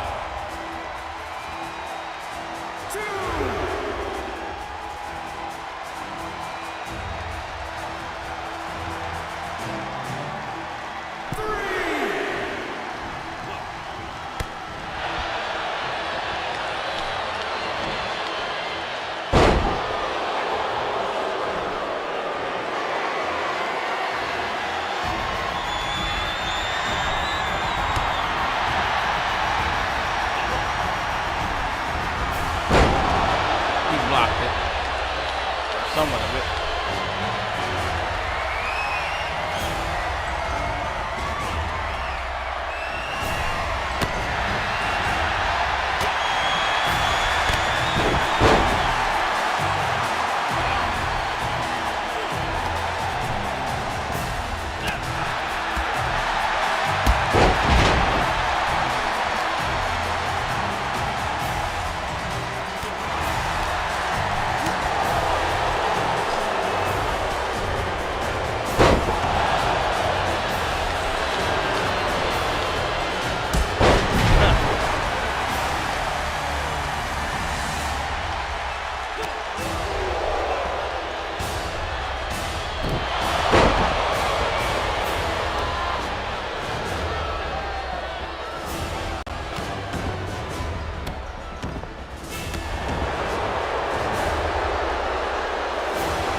Trying to get my stuff in.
Damn.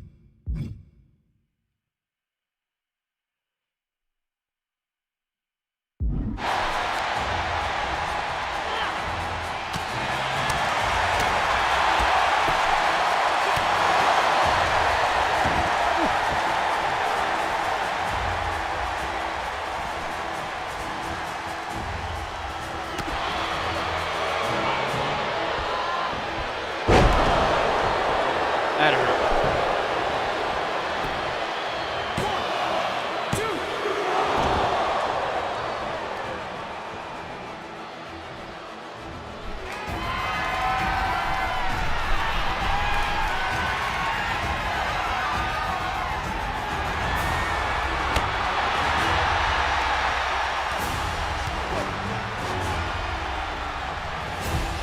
Ouch. I just need something.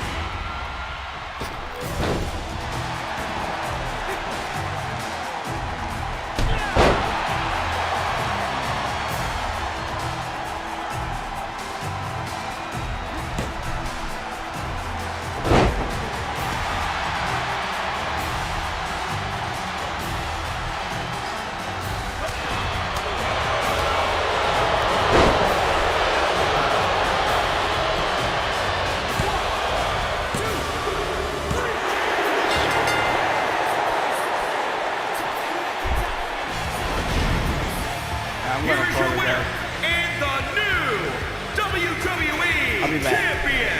I'll continue more of the Assassin's Creed. No, actually, no. I'm gonna do some Tekken fights later on.